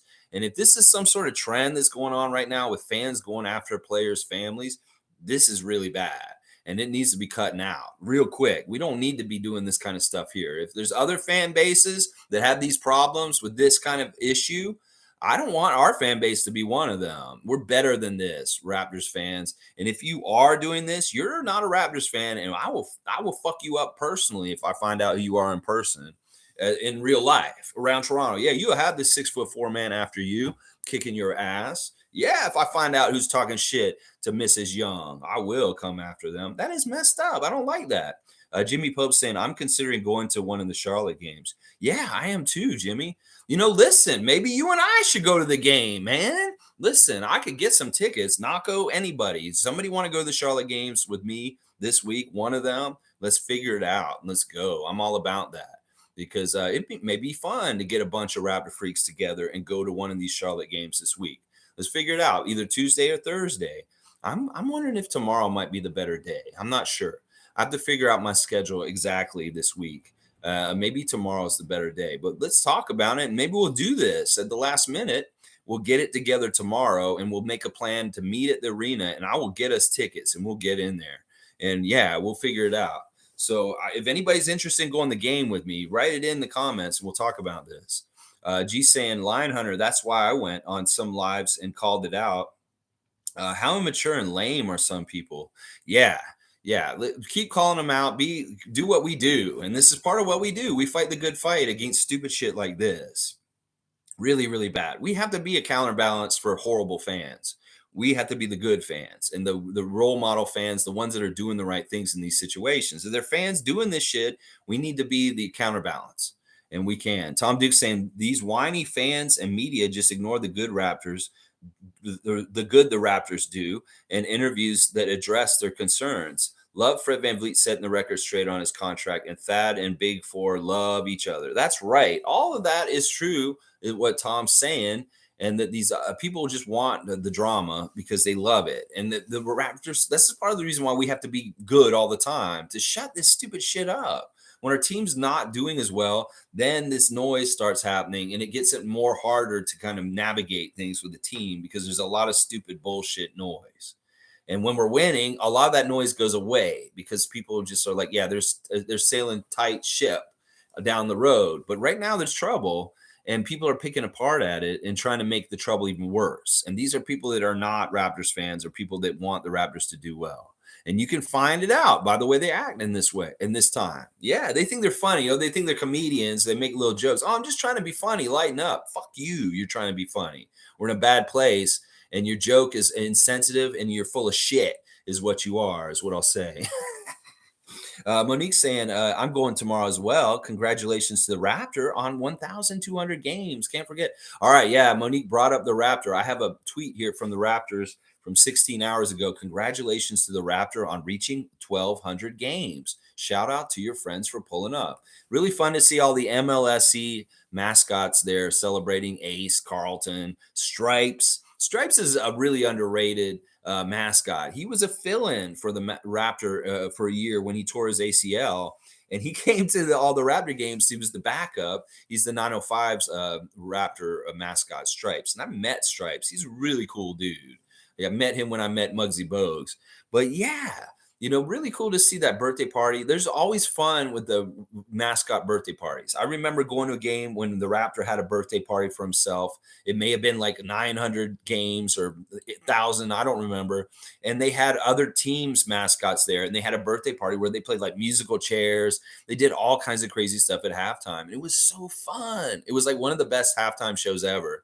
The Raptors birthday party with the other mascots, because it was just funny. And they were all acting out in their own mascot ways, like the gorilla and like the bongo the buck or whatever, all those different mascots. But yeah, happy birthday to the Raptor for 1,200 games. Fantastic accomplishment. Honestly, that is a huge accomplishment for any player to play in that many games for a mascot. Holy crap. That is really incredible too. And the fact that he has been the only guy doing the Raptors since the very beginning of this franchise, 27 years now. And, he's up there in age like me, and he still does a lot of the athletic stuff. You go Raptor. You are a fantastic mascot, and we're proud that you are a mascot. The gentleman who plays him and is the Raptor. Some people say, no, don't say that. He's just the Raptor. You're ruining Santa Claus. That's what Scotty told me. All right, let's see. G saying people are capitalizing on their losses in manufactured division. Yeah. Yeah, they really are. Like, it's not even, some of it's not even our fans. You got to understand there's Boston fans that do this shit. Part of the reason why Boston Sports is here is he's scouting and trying to figure out the cracks in our ship and trying to figure out where the problems are to help the Boston Celtics fan nation. So you have other Celtics fans that just act like they're Raptors fans and they just pull things apart from the inside with opinion and stuff. That's why you really want to suss people out on Facebook and Twitter and Instagram, different spaces. Go look at their profile, see who they are. Do they seem like a real person in the first place? They seem like they're actually from Toronto. Do they actually seem like they're really Raptor fans? And why are they so much opinions about them and coming in like that? You may find that a lot of these people are not either. They may be real people, but they may be miserable people too. But a lot of times they're not. They're bots. And sometimes there are people that are from other parts of the world and places that don't have anything to do with us, too. That's the other interesting thing. Let's see. Monique's saying, did anyone notice we are tied with the Wizards after last night's game? To those going after Fred's family last night, shut up. The fucking critics, well-coached nurse. Yeah. The Wizards, Bradley Beal tweeted that it's time to tank for his team, and they have the same record as us. I can't believe Bradley puts tweets like that out. Why would you say that, man? You're like the number one guy on that team, and you're saying that you want your team to tank publicly on Twitter. That is crazy, Bradley Beal. Crazy. They have the same record as us, and he's saying that. Okay. Yeah. And once again, yeah, don't go after players' families, Raptor fans. You're idiots if you are. And very well coached, Nick Nurse. I do appreciate what he did last night. Kareem saying, I wish we had an established center so Koloko can learn and emulate his game after him. He's a very promising kid. We just have to be patient because he has to pave his own way. Yeah, I agree with that. I totally agree with that. And I feel like he's going to be very, very good. Now he's learning stuff from people like Cam, Thaddeus, Wancho, OG, Pascal. He's learning the stuff. So he is getting some of that stuff. But in some ways, I know what you mean. There's like certain center tricks that he could probably learn from a bigger guy. But I don't know. Maybe Cam and Thad know how to teach him that kind of stuff already. So who knows? He probably is learning a lot of the stuff he needs to be learning no matter what, whether we have an established big center ahead of him or not. Monique's saying, definitely loved how locked in we were in the third. Finally play like that every night. Yeah, they did play better, and they stayed good consistently for most of the game. There were very few spots where we felt like the offense was just, oh my gosh, not doing anything. For the most part, they continued to score and do okay throughout the whole entire game, and that's good. That is very good. Basketball Rewind is here. You saw how good Scottie is as a point guard forward when he is consistent with his aggression for 48 minutes. That's Van Hood. Hey, G, what's up? Yeah, Scottie had a really good like breakthrough game in some ways last night. He showed something early enough and did it consistent enough that for the whole entire game, you get an output of over 20 points. And that's what we want to see more from him. He can't be disappearing. In some ways, he really does have to step forward and say, I am one of the engines of this team, and that I'm going to help propel us forward in the positive ways that we need to go. He can do that stuff on defense and do unsung glue stuff, but we need you to do the offensive engine driving stuff too, Scottie, because it really does help us get points consistent throughout the game. We can't have you disappearing on the offensive end anymore. We need you there all four quarters. Sue's saying, hey, good morning to Sue. Play it again, Sue. Check out Sue's music reaction YouTube channel. Good morning, everyone. Great win last night. I love to see the fire Fred showed after those two threes in the fourth. Yes, let's go. Yes, yes, Freddie. We needed you to have that redemption. We needed you to go and show those haters and prove them wrong once again. That this is what he does.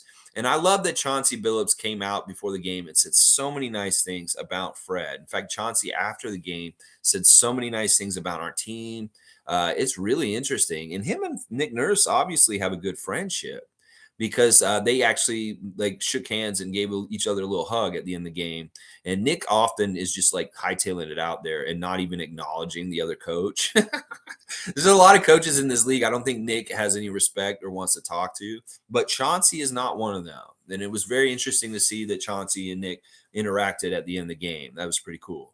And it really good that Chauncey stood up for Fred. In some ways, I like that there's different people standing up for Fred in different places, whether it's Josh Lewenberg, JJ Redick, Chauncey Billups. These are people that matter way more than an idiot or other people that are coming after Fred in different places. Like, you're going to listen to Chauncey Billups, a finals MVP, a champion in the NBA, a guy who's like very respected around NBA circles for his opinions and who he is, or you're going to listen to Idiot, who has a YouTube channel about how Fred VanVleet is or who he is and how good he is as a player. You're going to listen to JJ Redick or you're going to listen to Idiot. That's what I'm saying. Let's listen to the experts. Let's listen to the real people that understand basketball when they talk about Fred VanVleet and not just some armchair quarterbacks or people like me that don't know what they're talking about. Not that I don't know what I'm talking about. I'm just saying, you know what I mean? People that are like me that weren't in the NBA. I'll listen to Chauncey Billups and JJ Redick before I'll listen to that idiot that you know what I'm talking about and the way he talks about Fred VanVleet. Yeah. G saying hi, Basketball Rewind, and aggressive Scottie throughout will definitely lead to more wins. Yeah, Scott, you are a part of the key to victory. You are the embodiment of it, and you can do this night in, night out. You may have to go about it in different paths from different games, maybe more passing one night, maybe more low post one night. Maybe you're going to have to hit those threes on one night. But whatever it is, you're going to have to figure out that puzzle piece that you need to fit on any given game to help us get that W by the end. And it is very much, you have to be active in the middle of it and being a part of driving us towards it. We need you to do that. We really do. It's really showing now. Let's see. Fiercey saying, speaking of Koloko, NBA has highlighted him and Fred VanVleet yesterday. Precious shared it via his Instagram story. Love the team spirit and support. Yeah, it's weird how we're struggling a little bit now, and we're getting more like pub down in the US on ESPN and different places down there. People are talking about us being a trade player in the the trade deadline stuff that's going on, that we're very important and crucial in the middle of it all. And then also, because we're struggling, of course they have a fascination with breaking down why we're so bad. Thank you, Tim Bontemps, for showing everybody why we suck in your article today. Thank you so much. I'm being sarcastic. But yeah, that's what I'm saying. Where are these articles about the Raptors when we're on top and we're doing so well and stuff? Well, they love writing about us when we're bad and talking about why we're bad down there. And we are getting way more pub down there recently, which is very interesting. Tom Duke is saying Hornets, Hawks. Then we are away at Knicks, Bucks, Wolves, and then back home for Celtics. Let's go. Yeah. I mean, those next 4 games are very winnable. Then the Bucks, hey, playing the Bucks. We should have beat them last week, and maybe we owe them something. Timberwolves, we'll have to see. We haven't seen them yet this year. And then, boy, getting the Boston Celtics back here for the second game against them this season. Yeah, we have some statements we want to make against the Celtics. Yeah, we do. Basketball Rewind saying, don't think we should do a full tank, but to compete in this era, you need home court or you're burning out emotionally, physically getting to the play-in. Get deeper via draft and definitely don't buy a deadline. Yeah.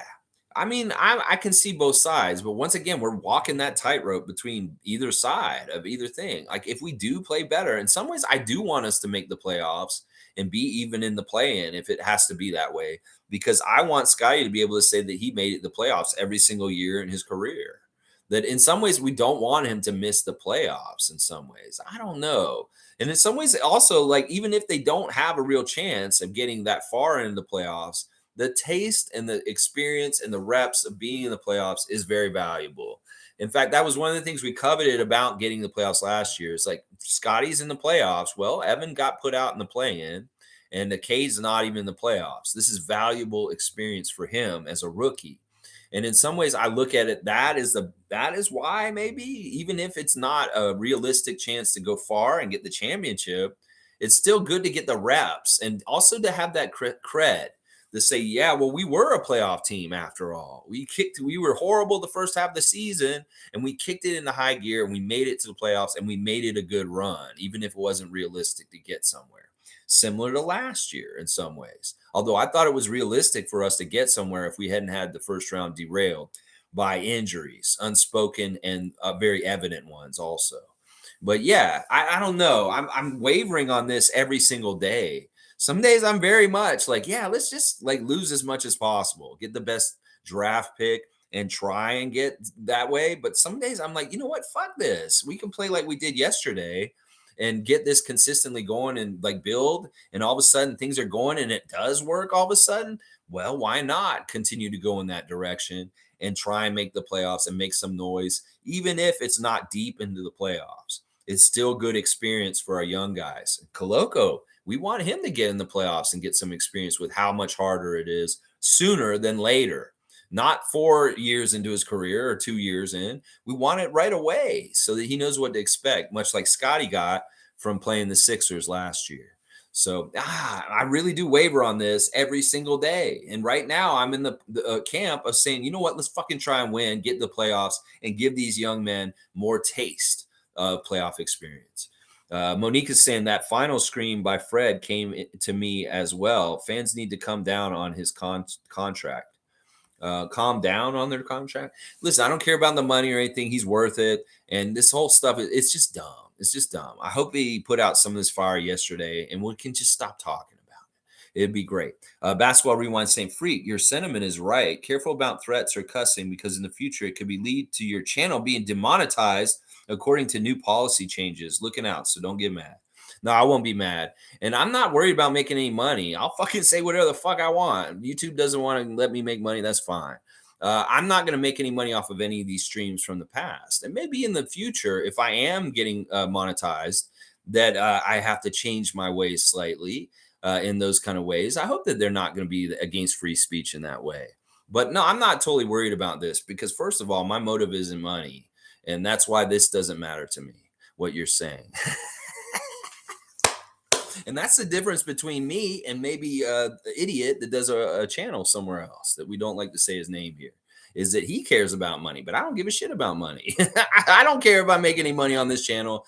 And it's not like they're going to go back and like demonetize all these streams I've done for the last year. None of them probably are good for the future because they're expiry. This is a very disposable channel. You want to go watch my streams from last October? Well, that was a whole different time, and maybe it'd be fun as like a video journal. But I'm not really worried about people going in the backlog or wanting to watch my stuff too much in the archives. Maybe they will at some point because it's so fun. But right now, it's like I can't worry about this kind of stuff. I just got to be me and do what I do. And down the road when these paths are crossed and decisions have to be made, well, maybe there will be adjustments considering where I'm at with this channel and whether I am actually making any money off of it. That's not my intent though. I don't care if I do ever, but it's likely I will at some point. And that this is something that I do probably have to think about later. There's the other stuff I've got to think about with how I change how I do this channel in case I do monetize it and start making money. There's a couple of different things I'm gonna have to do differently. Obviously, I probably will have to do the thumbnails differently, and I'll have to do other stuff like that. But for right now, I don't give a shit. This is all throwaway. This stream will be watched by people a lot today, and then maybe not. We'll have a couple people watch it in the next few days, but then it'll be very much forgotten. It's not content like Mike's where it survives and it can stay out there for a long period of time. And it has my stuff very much has an expiration date, and it's very like huge quantity, very a quick expiration date. That's just my style. This is what I'm doing. But I appreciate the heads up. But I'm not worried about this. I'm not worried about that. And I will stand for my right to free speech. And I don't know. We'll have to see when these roads come, how they get crossed, and what decision I make. I mean, I can go non-blue. I can do it without cussing. I had to be on the radio for many, many hours without doing it. I just like having the free filter. And but I will change if I have to in this regard. David's saying, it's good to see David's here. It's actually speaking.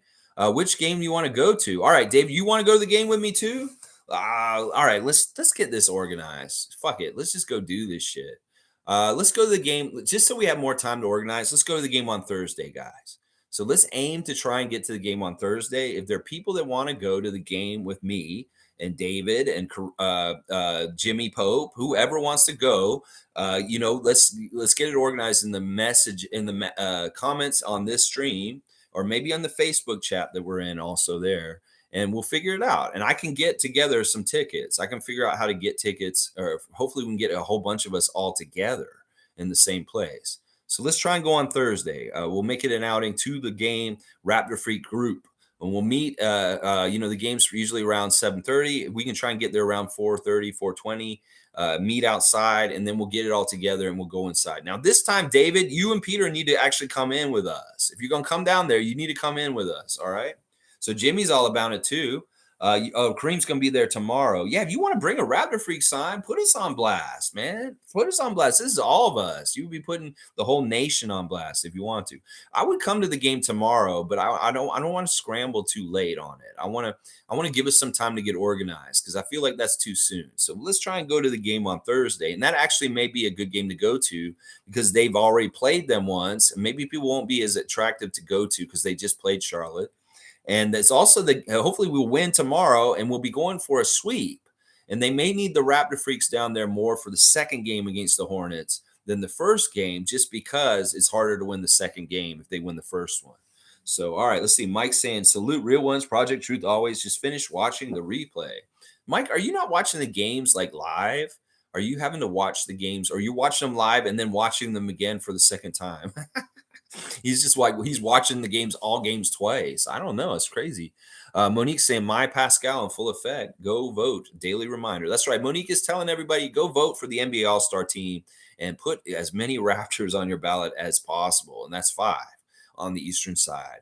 That's what I've been doing. I just put in the Raptors at this point. I'm not even voting for the ex-Raptors on the Western Conference anymore. I'm just putting Raptors in to really inflate their numbers in that way. Let's see. Seymour's here. Going to see Seymour Pape. Next 5 games are all winnable games, in my opinion. I'm with you. Let's do it. Let's just get this done. And if y'all can go to the games, come join us on Thursday. We're going to try and go to the game on Thursday as a group. Yeah, it'll be fun. Mike's saying, great win. We're starting to see the exit from the development phase of the season and setting the bench minutes and going for wins as is now. This would have happened better and more slowly. Health, though. This would have happened sooner and would have happened maybe like 2 months ago if Pascal hadn't got hurt and then all the other injuries happened after that. Seymour saying, which player did Lakers grab from us, Gabe Brown or Sterling Brown? They grabbed Sterling Brown. It was not Gabe Brown. Sterling Brown. It got picked up on a 10-day to the Lakers from the 905. So Sterling Brown is over there. It's not Gabe. It's not Gabe. It's Sterling. David's wrong. It's not Gabe Brown. It's Sterling Brown. Sterling Brown is who the Lakers took. Seymour saying crazy.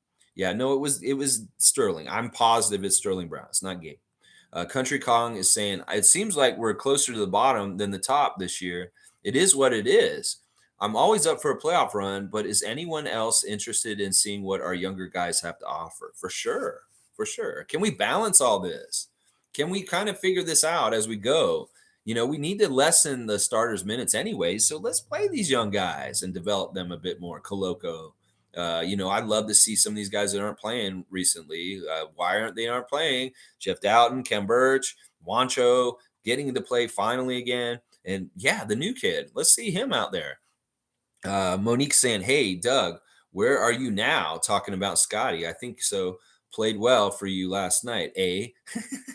That's right. Get on Doug Smith, Monique. Let him know coming after Scottie's stupid. And Scottie is a very good player, and he looked fantastic. He's looking a lot more. It's weird because you got to remember he's 21. He's so young. In some ways, he's such a kid, but he really is in a man's world now in the NBA. And he's got to learn that kind of stuff in certain ways. I hope he never loses his childish spirit in a way. But also in some ways, he's really got to grow up and mature as a man and be ready to play in the NBA night in, night out. And he's going to figure it out. Hopefully he keeps that childish enthusiasm still somehow, some way, and never becomes jaded. Because this league will jade you after a while, Scottie, especially if you're not getting any calls from the refs. You'll start getting real jaded. And you can't let that happen. Keep that enthusiasm. Basketball Rewind saying we don't have to lose as much as possible, just enough to get into the 6 to 8 spot. Then you have a 25 to 40% chance of moving up into the top 4 without sowing a losing culture. Yeah.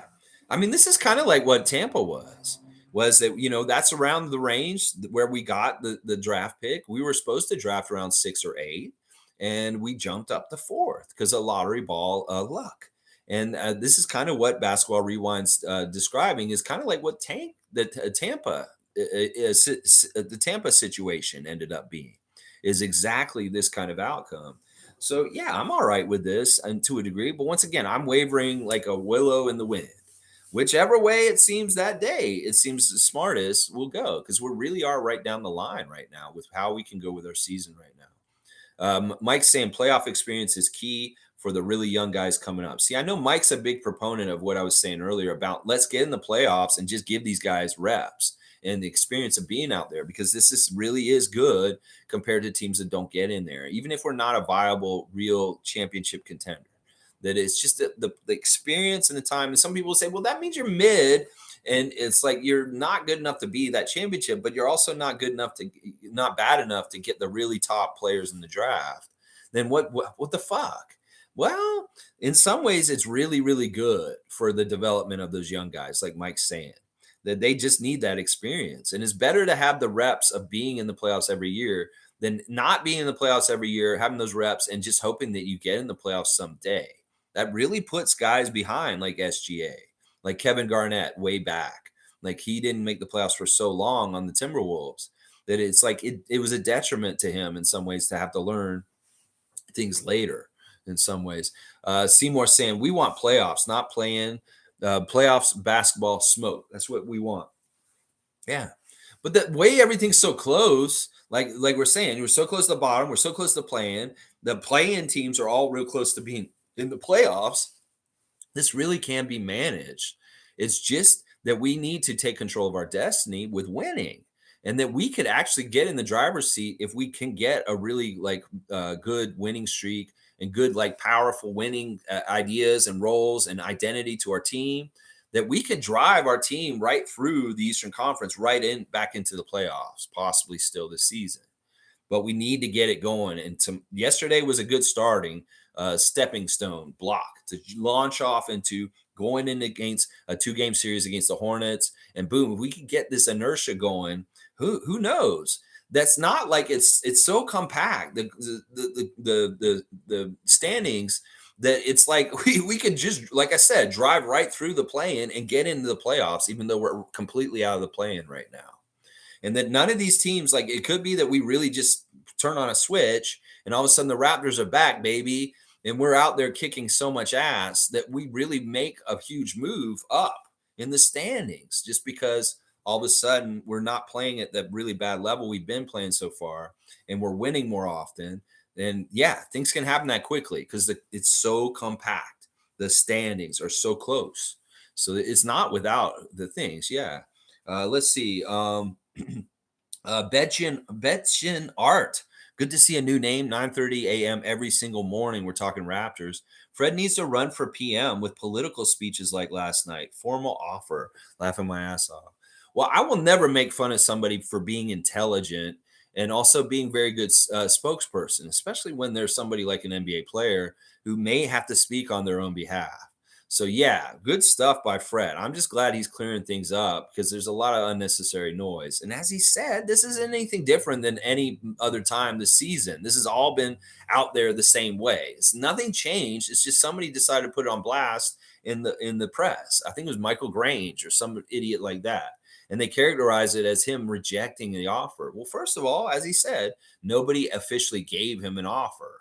That both sides agreed mutually that they would wait and put this on the table the whole season. And once again, it's not like he's trying to opt out or leave. He's making it very clear that he is a Raptor and he wants to stay here.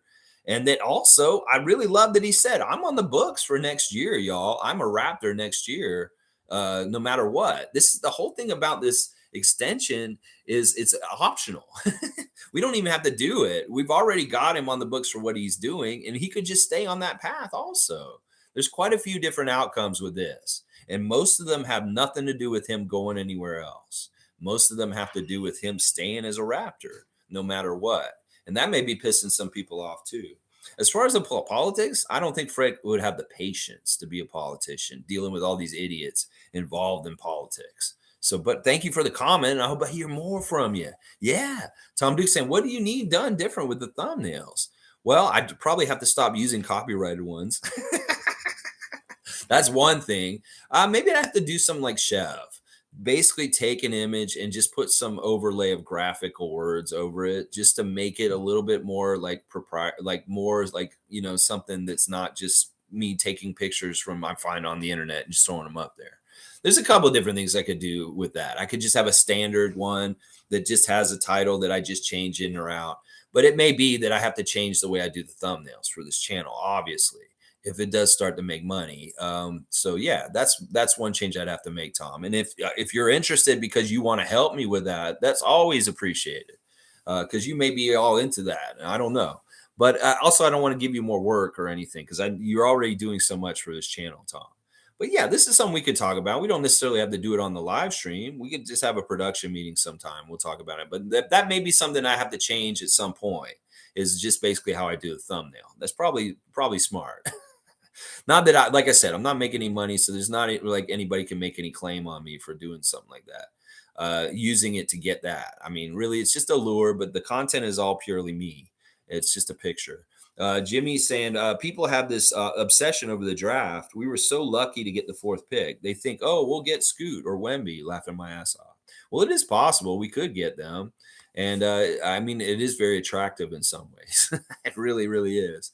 But yeah, I don't like the draft myself. I've always been like, let's be a winning team like the Spurs and continue to just win, and draft really smart in the positions we're in and make gold no matter where we draft. that, you don't have to be a lottery team to get good draft picks. We've proven that. We got guys like OG and Pascal and Fred without even drafting.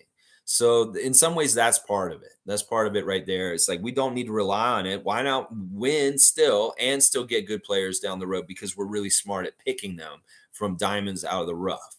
So Basketball Rewind saying you should leave your email in the comments or in the description, Rap Freak. All-star votes matter more on certain days, so pay attention. Yeah, they did it on Christmas Day. They did it on New Year's Day. There are certain days where they're triple votes, and I've just been voting every single day. My email is able to be found in the about section of my channel.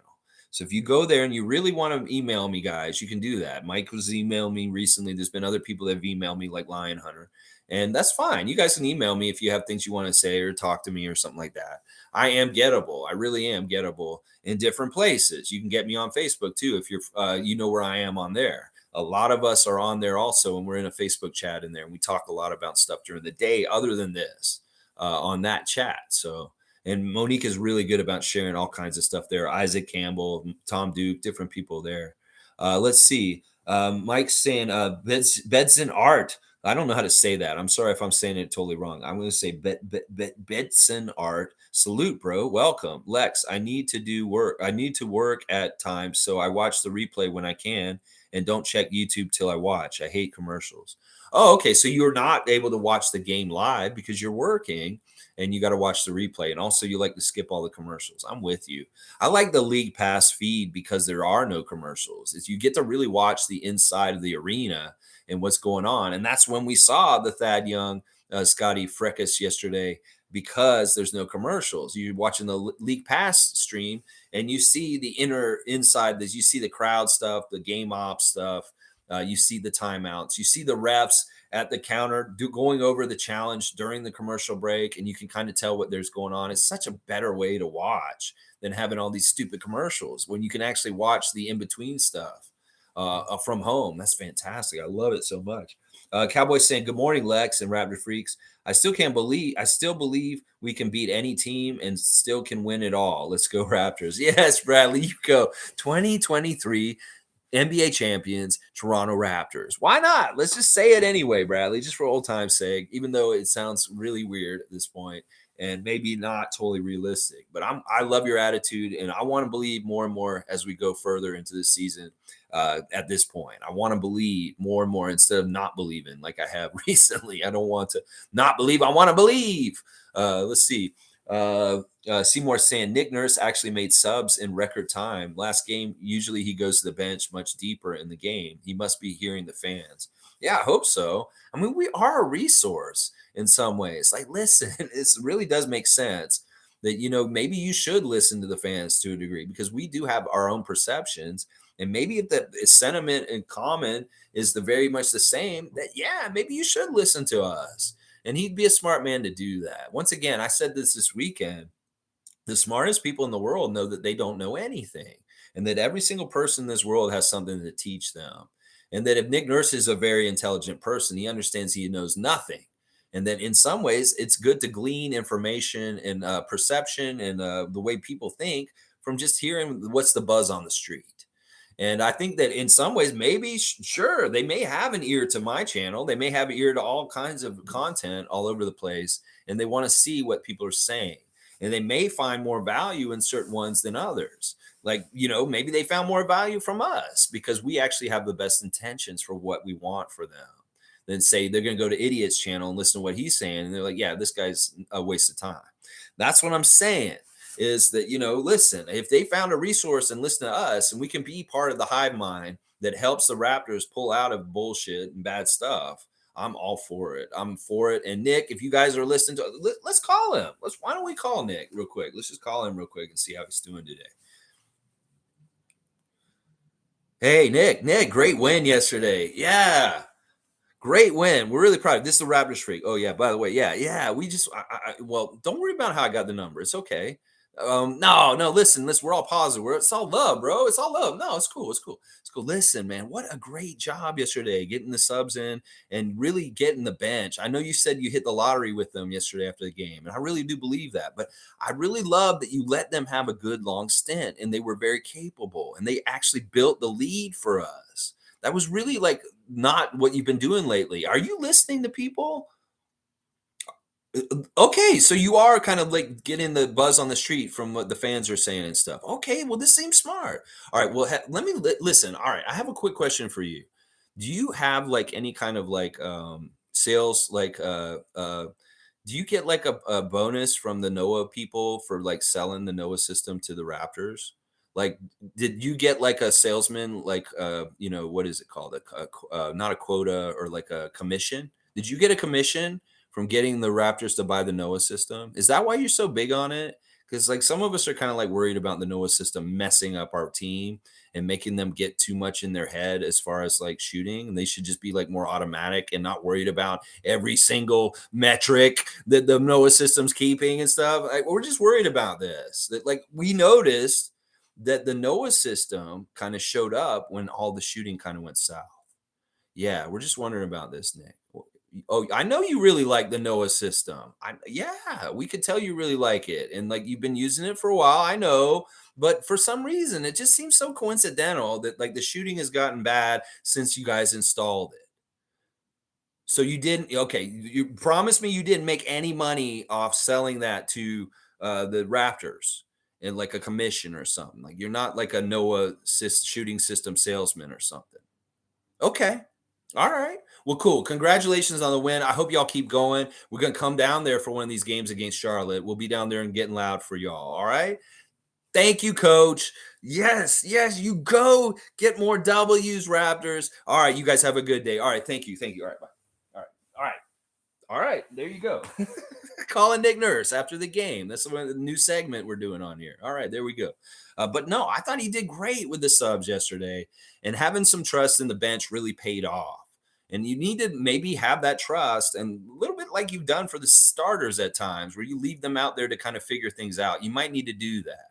Now, if the bench is totally like floundering and drowning and like not doing well, that's when you get a quick pull. You either do two things, Nick. You get another starter back in there to steady and stabilize things. It could be Freddie. You just say, okay, well, we got to put Freddie back out because they're not stabilized and doing well, but just one and leave a couple of those bench guys still out there. Maybe you take the one that's really playing really bad off the bench and not doing well, Malachi, and then you put Fred back in, and then or starters back, try a different bench guy and bring them in like Jeff Dowden Jr.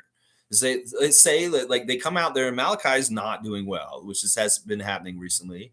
Instead of like panicking or something, get Jeff and put him out there instead. I really like what he did. I'm agreeing with Seymour and a lot of people today that Nick, you did a good job with the bench and the bench rotations, and it really showed. And that is part of what led to our big W yesterday. Is a really big part of it. Dr. Good Vibes is here. I love this name already. I'm rooting or I'm routing for these players to be successful together. I'm rooting for these players to be successful together. Definitely need a better bench, though. If only Porter and Precious were healthy and more available throughout the season, Koloko is a keeper. Love it, Dr. Good Vibes.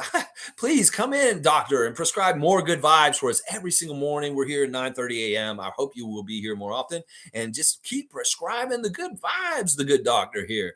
And I love what he's saying here because I am with you that I like to see these guys stay together because I really do feel like they are going to be successful together and that he just wants to retool the bench, upgrade the bench a little bit more. And maybe we did this offseason, but we're not seeing it completely because of our health. Otto Porter Jr., it was supposed to be one of our biggest free agency acquisitions last summer, and we have not gotten to see him in very much at all. Precious being hurt most of the season already. That has really hurt our bench. He may be our best bench player all around. And that this has been indicative of the quality of our bench, not having Precious.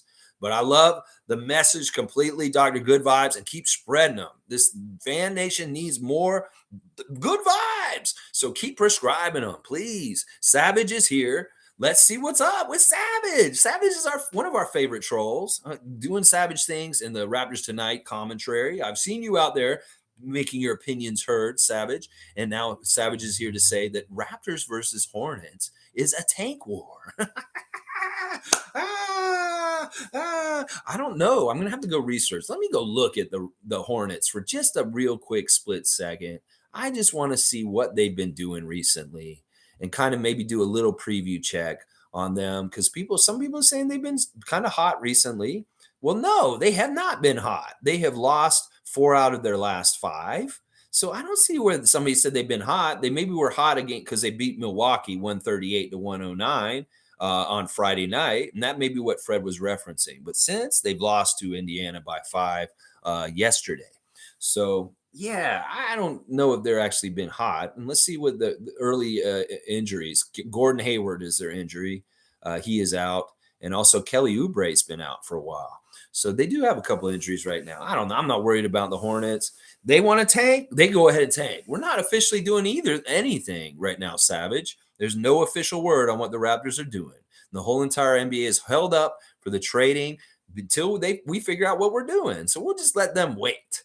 They don't know if we're tanking. They don't know if we're trying to go for it. We don't know either. And we'll just keep them all waiting to find out.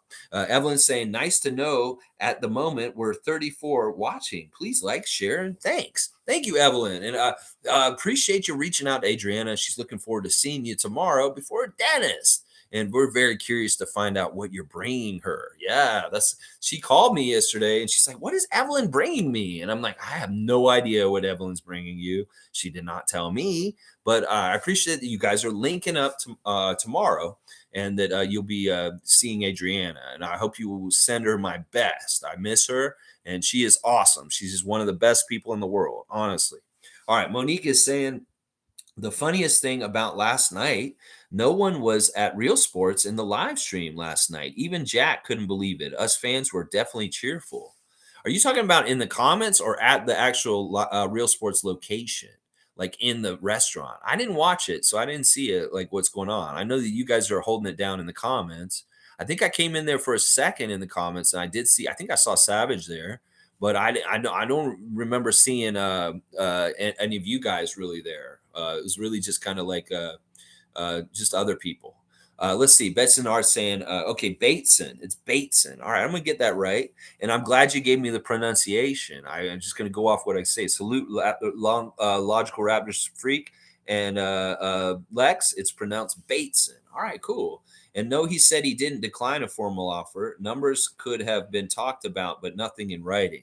Yeah, I think they know what the number is. I don't even know where this 114 is coming from. Like, where is that coming from? Just all the blue. And nobody's talking about it from the front office. We know how mum they are as far as like not talking about business or letting anything out, like anything. So I don't understand where this came from or who's kind of letting this out. And then, there was no formal offer.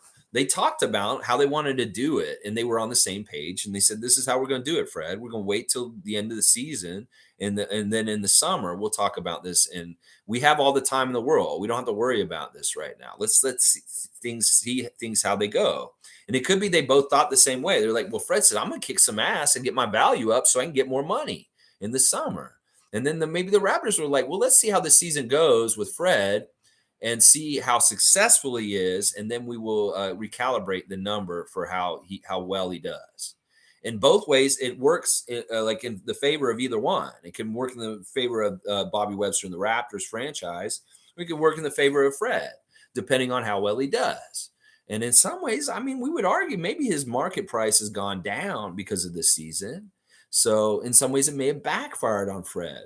But I don't think that they actually were going to give him the offer and say, look, you can take this money right now. I think that they already realized that they wanted to use this whole season to assess and then do the offer. And it may not have had anything to do with whether Fred wanted to or not. In fact, Fred might have wanted to take the offer at the beginning of the season right away and just go ahead and do it. That's why this is all so crazy and convoluted and weird, that people are trying to infer that he rejected the offer. And may be very well the case that he would have took that money and ran with it if they had actually formally offered it to him in this situation. Because that's, bird in hands, we're two in the bush. And it could be that like, yeah, I'll take that money right now. It's fine. Or maybe he's saying, I could make more money in the long run. I don't know. It's not totally clear on this, and it's very funny that people are characterizing him as being greedy because he declined that offer. Well, that is not even the truth of any of this. In fact, it could very well be what I just described. That the Raptors are smart. They don't want to give him the offer right now because they want to see how well he plays this year and then adjust the total then. So we'll have to see. Raymond Jacobs saying, Lex, maybe you do need to change your outlook on this. You say you don't care about money, but seeing how much time you put into the Raptors, yeah, I don't know, Raymond. This is going to be one of the biggest things I got to grapple with as far as with this channel is like, look, I enjoy doing it without getting paid for it, but in some ways, I should probably be compensated for some of the things I'm doing. I'm going to take it as it comes. Like I said, when I get to 1,000 subscribers, that'll change things because that means I can monetize the chat. And that if you guys, out of the goodness of your heart, want to give me super chats, then that may be a way that I make money then. But I'm not looking to make money off of clicks and views. It's probably going to be more very much like the super chats would be the easiest way or the way that I'd like to make the money instead of relying on getting a lot of volume and getting paid by YouTube for views. Because that, in some ways, I'm a niche audience and I'm never ever going to go mainstream and get thousands and thousands of views. Maybe someday, but not like 10,000s or millions of views where they make a lot of money. So it's like it's all being realistic, but I appreciate that. I have a very bad capitalist mind. I'm very much a person that will give, and I'm not really trying to look for something in return. And that is a part of my problem as an adult in this world. I'm not long for it because I do not have the same mentality as most people out here. They're just scrambling and hustling to try and get a buck no matter what. That's not who I am. And I have to defeat that in some ways. In some ways, I have to say, well, this is your value, bro, and you should be getting this at least. In some ways, I'm like, nah, man, don't worry about it. It's just a headache. So I don't know. And also, Raymond saying, then go all out, make it your career perfect example of do what you love for work. That's kind of what I'm doing, Raymond Jacob.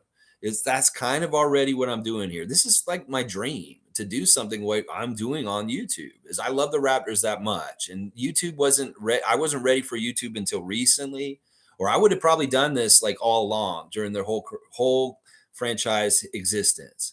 If I could have done this in the right way, it's just that everything's lined up to the time that now is the time to do this, and yeah, I don't know. I don't know. We'll have to see. I want to do this for a long time. Like I said, I want to do this till I die. So you can expect me if I'm still alive, like in 2050s, you can expect me to still be trying to do live streams at that point, like 20 years from now, 30 years from now. So I'm in this for the long haul. I'm not fucking around with this. I'm serious, and I want to do this channel on years where we win many championships. Is what I'm all about. Raymond saying invest in learning Photoshop in a video editor. Yeah, that may be part of what I do. It's just like I said, with the workload for this channel, I just got to get into the groove of like, all right, this is how I set up my stream for each day. I get the picture and maybe I just cut a section of it out and then I put some words over it, just like Chev does, because that's the way he gets around it with that on his channel. And I may just actually have to have my own like screen that's just me that I created with no image in it at all. And it just says Raptorsfreak, and it may have that daily subject or whatever's going on. It's going to all change and evolve over time as needed is basically how it is. Mike saying, Raymond, I made that investment, Photoshop, but editing software upgrade and learning through it is still. I see. I'm older and I'm not very intuitive with computers. I've never been a good computer person to an extent.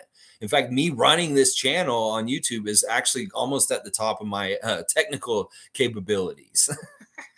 And a lot of it's just repetition. If I do the same thing over and over again, I'll get good at it. So I just need to learn a new trick for how I prepare the channel. And then, there'll be little slightly changes probably. Raymond Jacobs saying, logical, if I had your speaker skills like y'all, I would definitely invest in making a top Raptors Pro talk show channel.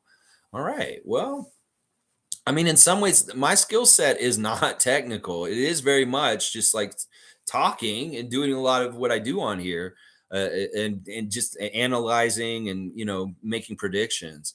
But that's the thing. In some ways, we need a collective, maybe a creative collective that has different roles that does different things. Like Monique is super good at researching and having opinions and stuff. I would love to work with her in some way. I've wanted to work with Greg because he's so good at the editing and doing all the bells and whistles and stuff. Greg jumps down Clank. And, even Mike's a really good, has some really strong strengths in what he's doing on his YouTube channel. In some ways, I wonder about where the puzzle pieces could fit to make like a whole collective to do something even bigger than all of us as together. And I don't know. We'll have to see over time. Bateson Art saying, who is the idiot he keeps referring to? Yeah, we don't want to say his name, but he's the one who's very critical of Fred VanVleet.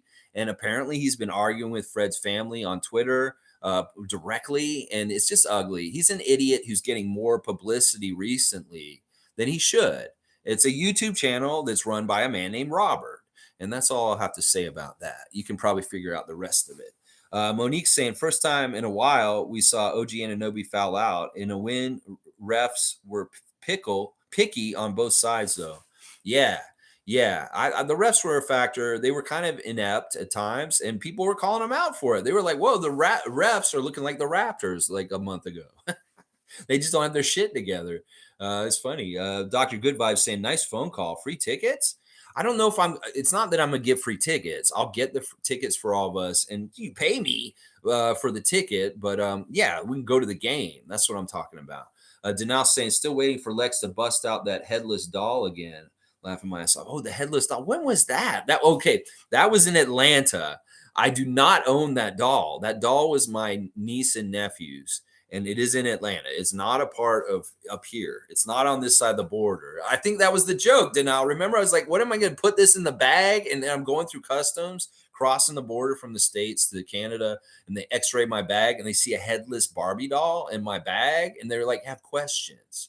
And I'm like, yeah, I don't want to get in this situation. So the headless doll stayed in Atlanta. But it's funny you brought that up. And I'm like, headless doll. And I'm like trying to remember. Oh, yeah, this summer when I was in the States. And I did a live stream down there with my niece and nephew. We had a headless prop. And that was funny. That's hilarious. It's so funny that you brought that up. Hot Take Jay saying, big shout out to the young Canadian rookies, Shaden Sharp and Benedict Mathurin. They're killing it. They are killing it. It's too bad Sharp didn't get more, but actually I'm glad he didn't. That was really crazy play in the game yesterday when he got up there. And it was actually called for a goaltend because he was so high up in the air that they thought he literally pulled the rim to get up that high, to get up that higher. But I don't think he did. It was like an optical illusion. And this dude's literally jumping where I think his waist is above the rim. This Shaden Sharp guy. This is insane. This dude has an athleticism and explosion that is so crazy. And I'm so glad he has not played better for them to like show up and just kill us like last night. This is so good that he just got 3 points off a 3-pointer. Because, yeah, he's insane. Like the talent, athletic talent of Shaden Sharp. And it was cool to see his family there, his parents in the crowd celebrating him. But, yeah, you go young Canadians, Benedict Mathurin, Shaden Sharp, so many good young Canadians in the league these days. And we're so proud of all of them. Keep going. Monique saying Gordon Hayward is so injury prone. Who cares? His wife calling us out too. Remember that? Yeah, that was stupid. They're gonna make any excuse. He's Class Joe. He's just like in that Mike Tyson punch out game. He's the first person you fight in that game. He's going down. You hit him with that one little hit when he comes at you, and boom, he's down, and he doesn't get back up. That's what Glass Joe was in Mike Tyson's punch out. And that's what I call him, Glass Joe. Name was saying, it's going to be hard for me to make our morning appointments on account of my school schedule this semester. This saddens me. Well, Nameless, listen, you can always catch up with us later. And when you do check in with us from time to time, it'll be a glorious reunion. So we will miss you on a day-to-day basis. But of course, you can keep up with us later on in the day. And like I said, keep commenting in there. Let us know what you're saying still, so your voice will still be heard. And we'll react. We'll talk to you in the comments later. But also, I know you'll make it here live when you can on other days too, still. But yeah, it is what it is. And don't be upset about this. This is important for your future. And this is what you need to do. Go to school and do well. And don't let us distract you. And don't be like some of the people that have watched me while you're in class. As much as that just touches me and it's so cool, it's also don't do that because I don't want you to get in trouble in class. And then the teacher's like, who is this? What is this you're watching? And there's big trouble. Logical Raptors Fanatics saying 70-year-old Lex, VR Raptors chat. Yeah, future YouTube. I need that experience. Yeah, we'll see how it evolves. That's what I'm saying. I'm here for the ride. I may be a little slow to pick it all up, But once I get it going and it becomes established in the part of how I do this, yeah, that's what I'm saying. I'll be up there in age and still be doing this. Hopefully, I won't be sounding as stupid as Doug Smith. I figure as long as I hold to my principles of being positive and wanting the Raptors to win, I won't go wrong. And that's all that matters, really, ultimately. Raymond Jacobs saying impersonation 65-year-old Lex live streaming 25 years from now and ending with a 65-year-old let's go. Well, this is the thing. In some ways, like you guys said this weekend, I'm timeless. I mean, seriously, I may not look that much different at that point. Maybe my face will look a little more wrinkly and a little more droopy, but it may very well be that I look very, very similar to how I look right now. Let's just put it that way. People will tell you I look the same that I did in my early 20s as I do now in my late 40s. So for some reason, I mean, I just have a young gene in my family. My mother looks very young for her age also at this point in her 70s. So I fully expect that this is partly going to happen to me, especially because I'm taking better care of my body since I'm not like an active alcoholic anymore. I'm not destroying myself all the time and I eat very healthy. So we'll see. We'll see how it goes. I don't know how to do an impression of that. I would basically just do what I'm doing right now and just be me because I'm telling you, it'd probably be very similar. Bates and Art saying at the beginning of free agency, they were in talks with Fred for a 110 4-year contract until Brunson signed his 110 4-year. All rumbles went away, favor of the Raps right away. Right now, Freddie has to average 44% from three for the rest of the year. Wow. Wow. Now that sounds all pretty accurate. I think Bateson sounds like it's pretty grounded in reality that, yeah, when Brunson got that deal, that kind of meant like, well, Fred needs a little bit more. And I think that's where we got that 114. And then, of course, when we keep hearing the other numbers, Chris Paul's 120 in relation to kind of framing Fred. And is it fair for him to get 114? Well, Jalen Brunson's getting 110 and, Chris Paul's getting 120. You figure it out. 114. That sounds about right, right there. And okay. So you're saying if he averages 44% from three for the rest of the season, it'll balance out his 3 point percentage, and hopefully that number will get it to where he's worth that number. Okay, I like the stuff you're bringing today, Bates, and I hope you'll continue to join us. Country Kong saying, Lex, you have a radio voice. You should send your resume to different sports radio stations like the Fan 590 and see if you can get any traction. You can use these live streams as your channel on your channel as experience. This is fantastic suggestion, and I want to tell you, I did this 20 years ago. Yeah, I was trying. I actually did go to school for radio and broadcasting, and I was on the radio in Florida for many years. I had been on FM radio extensively in Florida and Tallahassee, and this is an area that I very much am very good at, and I have done this stuff. I've said on this channel in the last year that I would do a late night call-in show on Fan 590. If they wanted me to come in and be a Spider Jones of some sort, I would do it. But I'm not really aspiring to be in radio. There's no money in it. And I did do this, like what you're saying. I did try and get a job with them a while back. And this was like in the late 90s that I tried. And, it was no traction or anything like that. In some ways, I'm not totally interested in doing radio. I don't know. I'm at a crossroads in some ways. I do know that I like doing what I'm doing here. And who knows what opportunities or things may change down the road. But I also don't have any clear, like, intention of what should happen or anything. It's like if I get a job with an established media conglomerate in some sort of way, that may not be good because I don't want to compromise who I am and what I'm all about just to be a part of like Viacom or like Rogers Sportsnet kind of family or Bell Media or any of that kind of shit, because I don't want to answer to any corporate overlords. Fuck them. I'm against them to a degree. So in some ways, I'm kind of like not in a position that YouTube's really good because I can be independent and do all this on my own, but I'm not really in a position that I want to get involved in like a big corporation. Basically, like I'm very turned off by them in a lot of ways. So, but I appreciate that. And yeah, my background is in radio and I did do a lot of it. I have like a lot of hours on the radio down in Florida, a lot of like a decade of a lot of hours. Kareem saying, I just got the notification that I'm second in fantasy. Nobody can catch Tom. Tom's done a really good strategy in our Raptorsfreak Yahoo Fantasy League of playing his best matchup every single night. He just hits that button that says put best available team out there, and it's really has been working well for him. Now, once again, Tom is going to run out of games played before the season ends, but he will make sure that he gets every single game played for the whole season. That's the important thing for him. But that's the big difference right there is that he, in some ways, has played 495 games of the games that he can play. I'm looking at it right now currently. And Kareem, you've played 451. So he's played 44 more player games than you. So what you have to do, Kareem, is to figure out what category you can make gains on with him to get above him if you want to try and catch him. Because he is ahead of you down the road with more games played, but that means he has those games already played and you have more games to play still. That is the way you got to figure it out.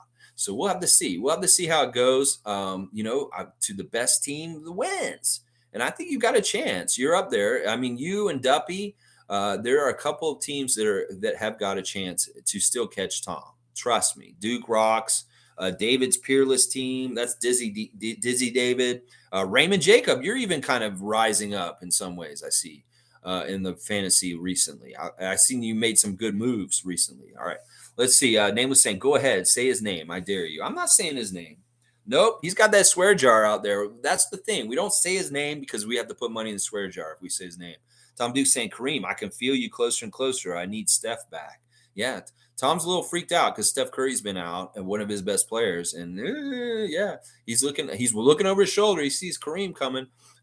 Bates and Hart saying Fred has to average 44% from three for the remainder of this season to bring his 3-point up from 32% to his career average of 38. This team needs to figure out their direction. Yeah. But at least there's still a lot of games to go. And that we're not even at the halfway point. Like how many games we played? We played like 40 games. So we play 2 more games or 1 more game. That's halfway through the season. So we'll be at the halfway point of the season this week. And we can still kind of pivot and go either way. In some ways, that's a strength that we can go either way. In some ways, people will say it's ambiguous, it's annoying, and we just want to know what's going to happen, and we're really bugged by it. In some ways, I like the ambiguity of not knowing exactly which way we could go. But some people are just like, I want to know so I can plan my life, whether I want to ignore the Raptors or not, because they're like fully tanking. G saying he has a player option until next season, is my understanding, and caps are going up due to some new NBA deals. Waiting was the right move, in my opinion. Yeah, yeah, I think that it's just standard. This is just like normal, like what every player usually does in this particular kind of contract situation. Is that this is what they do? They just opt out and they allow for possibly getting more money at the end of the year. So we'll have to see how it works. Bateson saying trading OG would be a mistake, in my opinion. Mainly bring back picks that don't help winning in 43's timeline, resulting ultimately in a full rebuild. Can't wait to see what happens, though, at the deadline this year. Yeah, and it does seem like it's inevitable that the Raptors will be involved in the trade picture somehow, some way. Even if they don't do anything, they will fuck other people up. It could very well be like a Kawhi waiting to see what he's going to do and messing Danny Green up kind of thing after the championship year. That, we may hold up things, in some ways, like Kevin Durant held up things this past summer with the free agency and the different things happening. We have that power in some ways. Everybody's waiting to see what Giannis is going to do with his Supermax deal that one time. Everybody's waiting to see what Kevin would do last season and if they were actually going to trade him for a sweepstakes. Now everybody's kind of waiting to see what we're going to do. So in some ways, this could be a real power for Bobby and Masai to kind of fuck other teams up without even hurting us. Because we could just say, okay, yeah, or well, maybe we will trade you OG. And then we'll just kind of hang out, let some time pass. Maybe people are trying to make some decisions. Other franchises are like, well, we could go make this deal with Portland right now instead of waiting around for the Raptors and possibly getting OG. I wish the Raptors would just fucking decide what they're doing. Maybe this is part of the fun. Maybe we could really like stymie things or mess things up because they're all waiting for our domino to fall first, as Michael Grange puts it. Why don't we do this? This could be a really fun Masai kind of intelligent, brilliant thing to do is fuck up this trade period by not doing anything and having everybody just wait around for us to do something. And in some ways, it would accomplish keeping OG, like Bates and Hart values him. I value him very much in the same way. And then also everybody, you kind of tempt them. You're like, yeah, we have OG. You want OG? And then everybody's waiting around, time passes, and then like they all scramble and make bad decisions at knee-jerk times. Like, oh well, they're not gonna trade him. What are we gonna do now? We need to do something at least. And then they scramble. What about that? Doesn't that sound brilliant? Like, doesn't this sound so smart? We have that power, and we just like hold on to it, and we do something like Kevin last summer. We do something like everybody waiting and trying to shift their salary caps around to figure out if they can get Giannis on a super max when he's just like, I'm staying in Milwaukee. It really did fuck us up with some of our decisions, letting go of Mark and Serge at that time. It's just imagine the waves, the ripples you can cause with anticipation of possibility, but that possibility never comes. Yes, Masai. Yes, Bobby. Brian Windhurst. Yes, I love it. I love it. I love it. I love it. I love it. I love it. Bateson Art, thank you for being here today. You just touched off a whole idea in me just now that I really love. I love this whole idea of doing this, what I just described. Raymond Jacobs saying, laugh out loud. Tom, if you keep dipping in field goal percentage and turnovers, he won't be top for longer. Laugh out loud. He. Okay, yeah, we're really talking about the fantasy today. We really haven't talked about fantasy enough this year in some ways to me. I'm glad we're actually like looking at this. And you guys, I see who's really making moves and really gives a shit and is playing hard. And y'all are doing great up there. My team has been, man, I don't have any point guards. Kate Cunningham's out. He was going to be my number one point guard. And I was hoping that Scottie would get converted to a point guard at some point this season for eligibility. And it just hasn't happened. So I have absolutely no point guards. I've been running at point guard with like Javon Carter. And, now Tom dropped Markelle Fultz. And I'm just like, I just need to get a guy who gets point guard minutes at that point guard position. Thank you, Tom, for letting me get Markelle, because I just needed anybody, even if he's inefficient in a lot of categories. I just need somebody to play the minutes because Cade was supposed to, and he's out. And DeLon Wright's not good enough to really get those minutes all the time.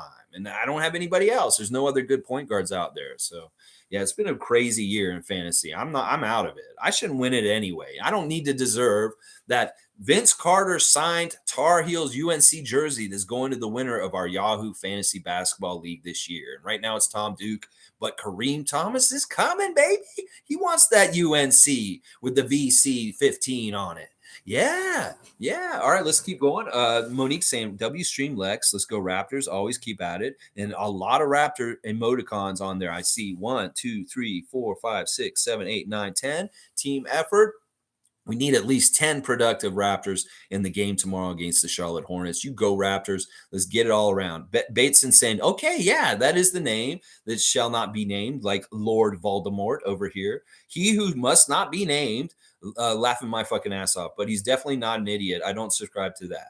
Well, I do, because there's a couple of things he's doing that piss me off. He may not be, okay, maybe he's a smart guy, but he's an asshole and he's a villain in the Raptors world, because he has a vendetta against Fred VanVleet. And I'm a Fred VanVleet stan.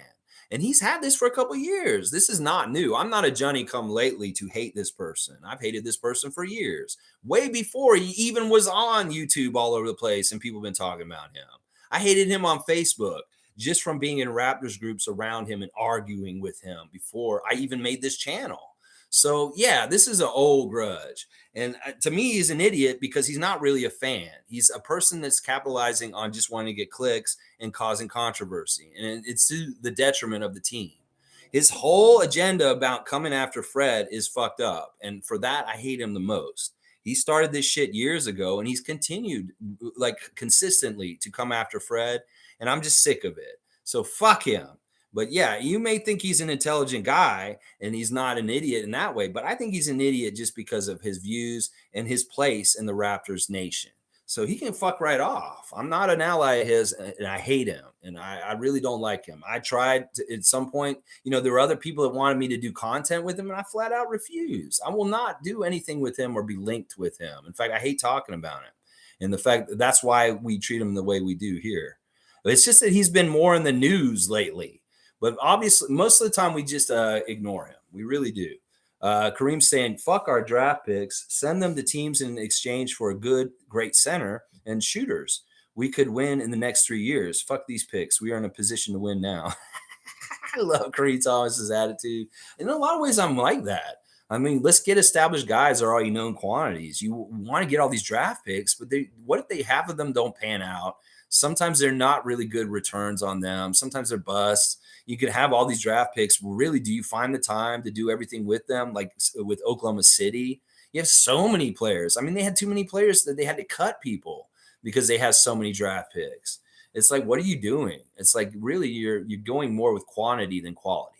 And in some ways, I want to strike for quality, and I'll also get people that are like, established. Like I'd love to get just a center. We don't have to wait or develop. Just comes in and boom, he's already doing the things we need him to do with what we're doing right now instantly. And this is what Kareem's describing.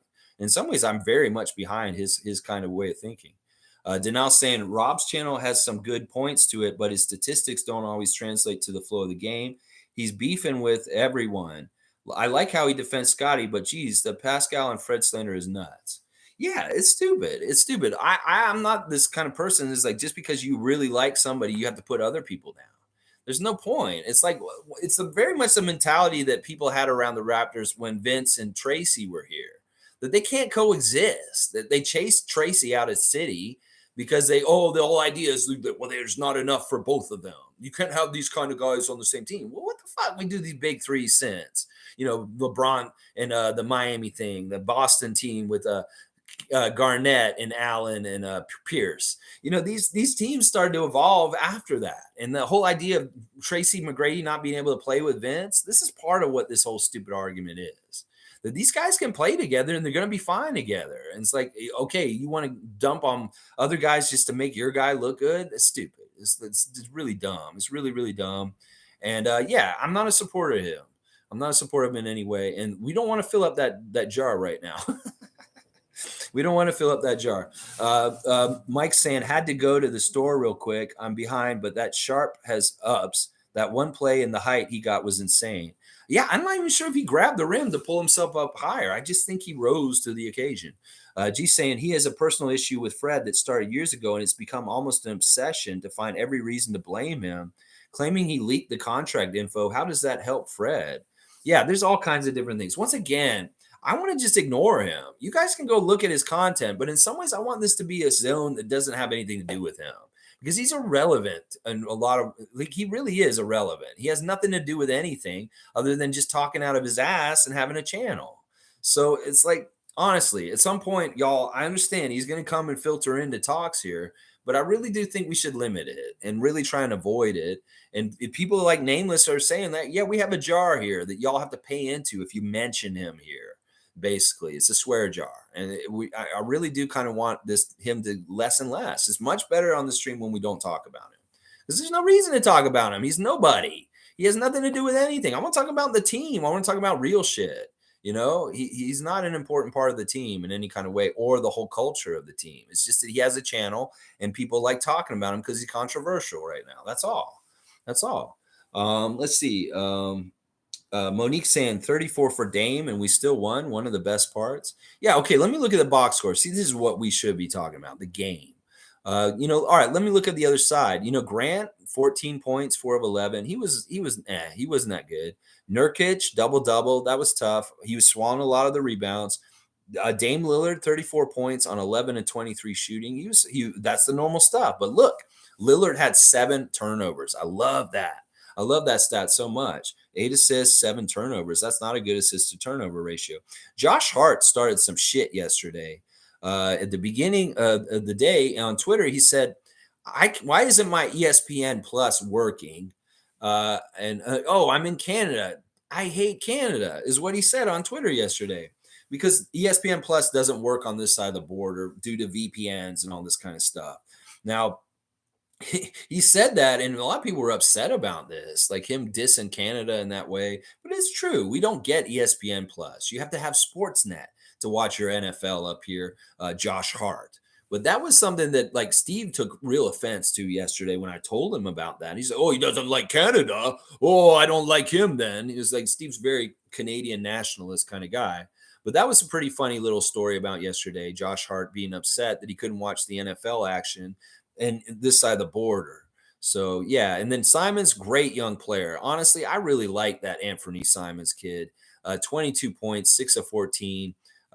Didn't really get a lot of stats. He only got 2 assists, but he was definitely trying to score, and he could have shot better. 4 turnovers, but he is a really good player. Like, he's one of the Portland Trailblazers that I was like, damn, I'd love to have him on our team. In some ways, Simons, I really like him. Their bench was useless. That whole thing about Eubanks with Jack and Matt was hilarious. They started talking about Bob Eubanks and the newlywed game. Then they started talking about game shows, and Matt Devlin started doing like Portland family, Toronto family, let's feud, family feud. Like, doing what the fuck are you talking about? And all the young viewers were like, who the fuck is Bob Eubanks? None of them knew. And I knew that Matt Devlin was kind of scrolling around and kind of trying to get that same magic of the Ron Jeremy moment from last year. And in fact, they referenced Ron Burgundy in that whole discussion. And that was hilarious. That's just like Matt Devlin and Jack Armstrong bantering in the game, trying to make it fun. But they're old, and they talk about old stuff like Bob Eubanks, and everybody's scrambling. Like, all the youngsters on Twitter were like, who is Bob Eubanks? And they got a history lesson about the dating game and Bob Eubanks. And this is all because Drew Eubanks. Some silly stuff, but I was really hoping we'd get another Ron Jeremy moment and all that back and forth, but there was no real comedy gold like that moment from last year, which sent Matt Devlin into a tailspin of giggling like a little schoolgirl for 5 minutes straight. Now, I was hoping that that would happen, and they alluded to it, but the magic just didn't happen in that kind of way. But that was pretty fun. I like that whole part of it. And yeah, then I don't know what to say other than the sharp rookie from London. That was nice to see him get really high up in the air, and then he made a three. But he also had the worst plus minus of all the Trailblazers last night, -17. So yeah, going over the box score with the Blazers a little bit there, right there. Bates and Art saying, see, that's the problem. He is a fan. He just doesn't buy the narrative that Bill Rogers wants the fans to listen about their team. Pure propaganda being poured out of the Bell Rogers media outlets. Well, what do you mean, Bateson? Because I'm not all about these corporations, and I don't even understand what this propaganda is. Listen, this is the only thing. This is the basic thing about being on this channel and being a regular and being what we are all about. We are Raptors fans first and foremost. We don't give a shit about anything other than the Raptors winning more Larry O'Briens and winning championships. If anything is in the between that happening, it's against us. And that's what I'm saying. So listen, these companies own the team. So if their interest is to win more championships or to slant the team in certain ways, I'm all for it, as long as it's positive for the team winning. And that's what I'm saying. A lot of the bullshit that he's fucking doing on his channel is not positive or helping the team. It's actually hurting it. So that's why I'm against him, and I stand against him. It's very, very simple. Do you want the Raptors to win more Larry O'Briens? Do you want to help them by envisioning the path and the ways to do that? Then you're on our side. But if you're a negative Raptors fan who just wants to be critical and point out all this bullshit and just cause more controversy or get more clicks or anything like that, fuck you. You're not with us. And that's a very easy distinction. It's very much, are you a real one? Have you been with the team since 95 like me and been really, really rooting for them since the very, very beginning? No, Panzer's a youngster. I don't know how old he is. He probably started rooting for the team around Bosch years or something like that. He wasn't fucking here from the beginning. And a lot of these Johnny come latelys are just trying to capitalize on the interest on the Raptors and get clicks. And they aren't real ones like me. They came from the beginning and have gone through all this shit. I worked at the Air Canada Center for 5 years, from 1999 till 2004. I was there the whole time when Vince was playing for us. I have a very, very learned basketball background that was way before the Raptors even existed, because I was an NBA fan in the 80s and the 90s. And I really was into it. That was my number one sport. But I'm also from Toronto, and I grew up in Florida. So I'm a special case. I wasn't inducted into hockey world. I don't care about hockey. I could give a shit about the NHL. So the NBA and the Raptors have been number one to me since 1995. And I've rode that really, really hard road with them this whole entire time and never wavered. So this is the difference between me and some of these motherfuckers who are coming in here with their bullshit lately, after we won a championship and there's been more interest in the team. I've been here all along. I may not have had a channel, but I've been the same person this whole time. And this is why I stand this way. I grew up in Tallahassee, Florida, as a fan of the Florida State Seminoles, Bobby Bowden era.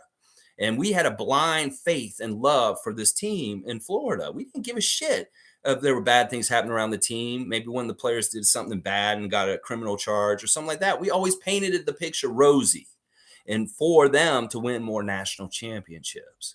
That is where I come from, an NCAA football college fan base that is diehard and will spin it any which way for them to win. And that is the thing that I'm applying to this situation with the Raptors. That's why I'm not the normal Canadian fan. I'm not the normal turn it off fair weather fan. I ride or die with them through the hardest times. And this is the difference right here. So this is really what it is, Bates and Hart. Do you stand for the Raptors to win? Are you a positive Raptors fan? Do you want them to win more championships? Or do you just want to be right? Do you want to get an ego stroke?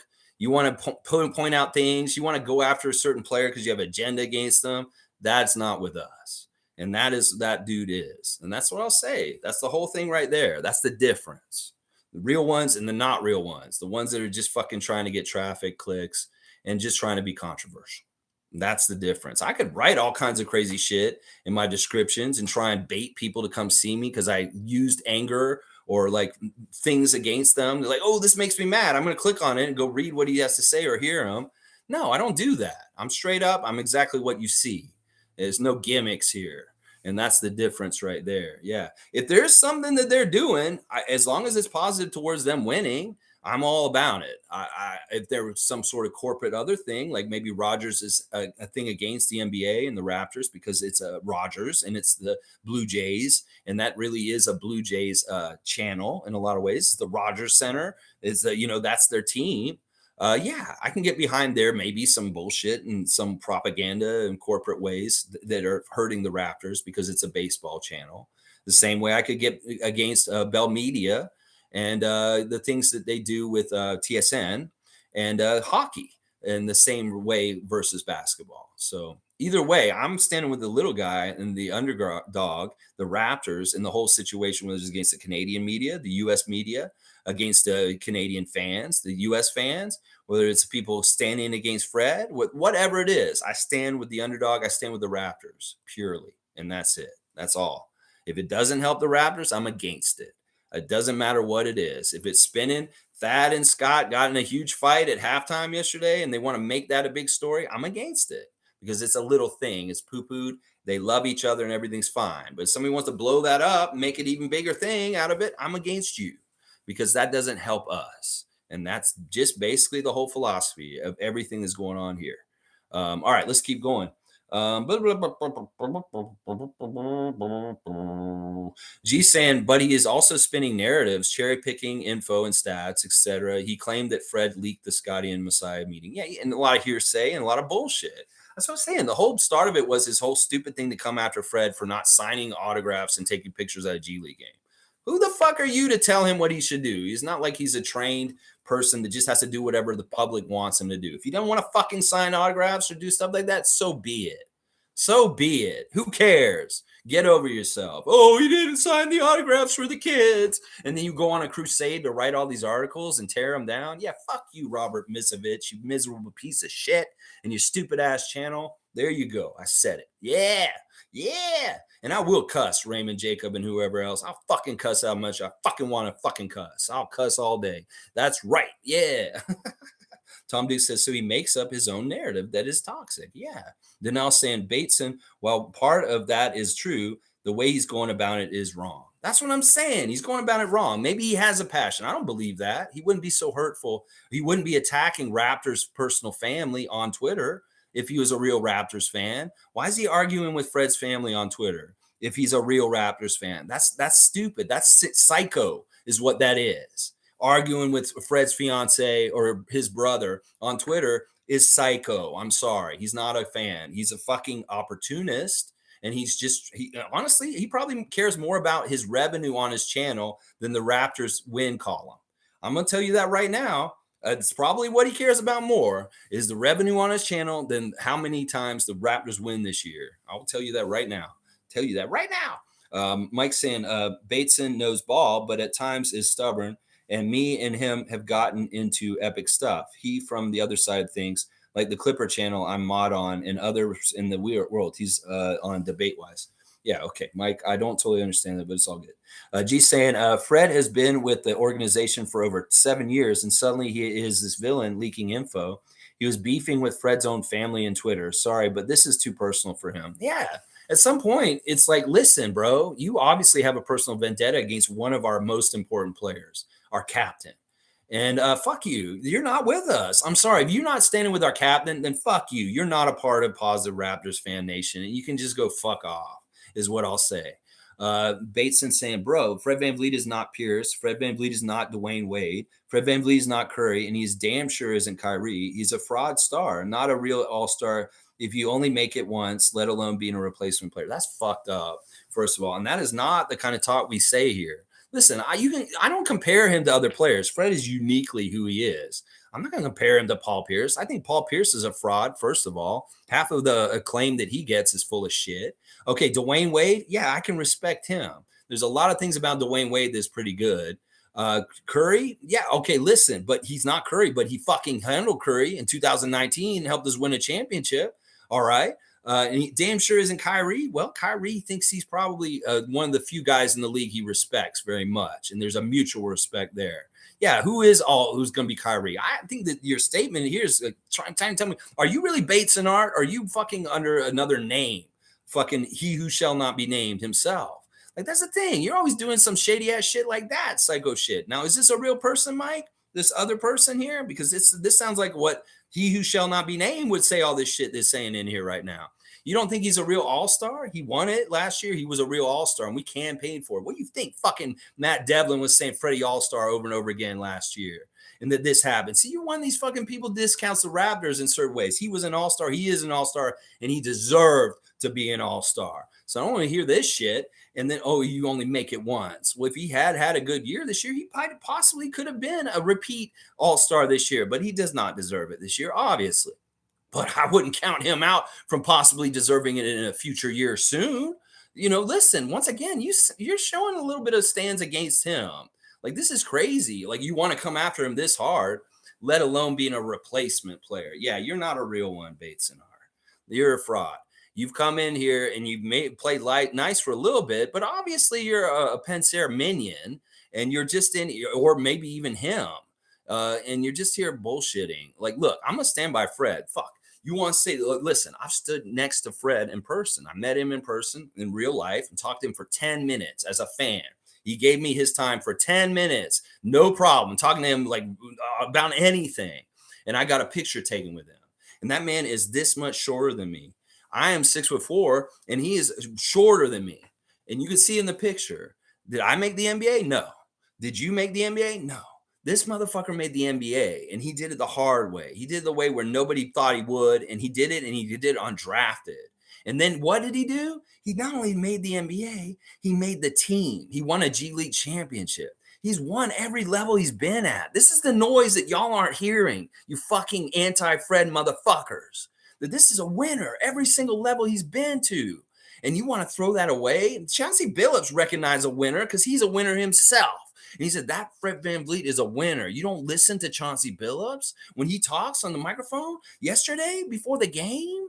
That Fred became an all-star. He is our franchise leader for most points in a game right now.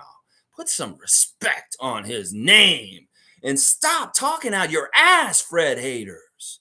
This man has done so much for us. Just like you respect Kyle Lowry. It took so long for you to drag Kyle Lowry through the mud for years and years, almost drive him out of the city. And same motherfucking people like you talking shit about Fred VanVleet when he deserves our utmost respect. That he was a part of winning the championship here in this city. There's so many different things you should respect about him. And you disrespect him like you do. Partly because it's easy, because he's the little guy and he's easy to pick on. Fuck all y'all Fred haters out there. He hit 2 big threes last night, helped us win the game last night, much to your chagrin. So yeah, Bateson, you're on thin ice officially. I'm going to put you on thin ice for this comment. That is fucking bullshit. You better put respect on Fred's name. In this space, maybe you can go in other places and talk all shit about him, and all the toxic fans will jump on it with you and go with you, but not here, motherfucker. Not here, because I will set you straight real quick with a real quick history lesson of the life path of Fred VanVleet and what he has done in his life. And until you do something like that in your life, you are not one to talk. I'm sorry. No, you are not. Monique is saying Precious was so aggressive at the rim. I loved it. We want to see more of that, Precious.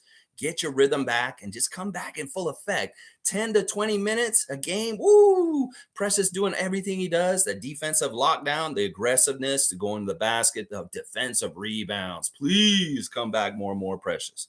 We want you back in your health and getting your rhythm back. Space Cadet saying, Bates and Art, anyone who beefs with Fred's family is an idiot in my mind. He called his entire family stupid on live stream. Respectfully, get the fuck out.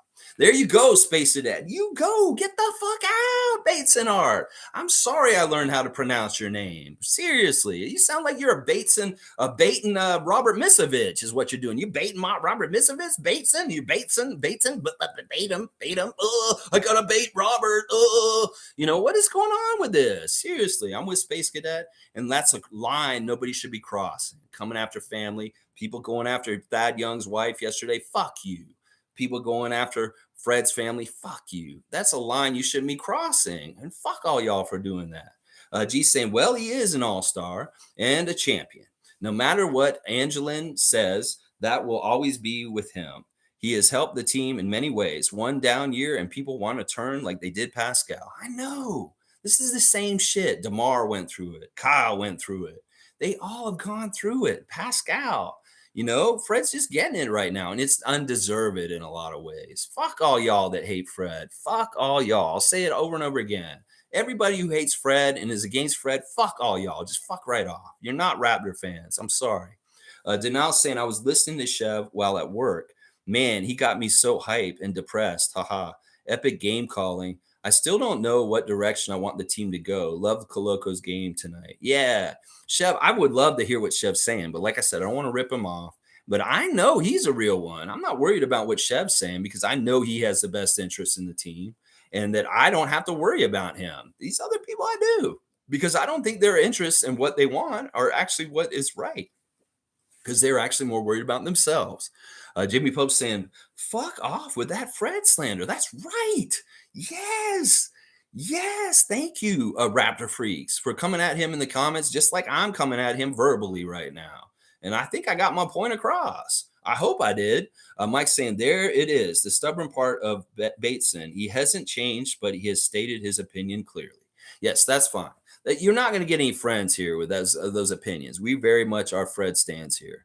We very much are. We very much are.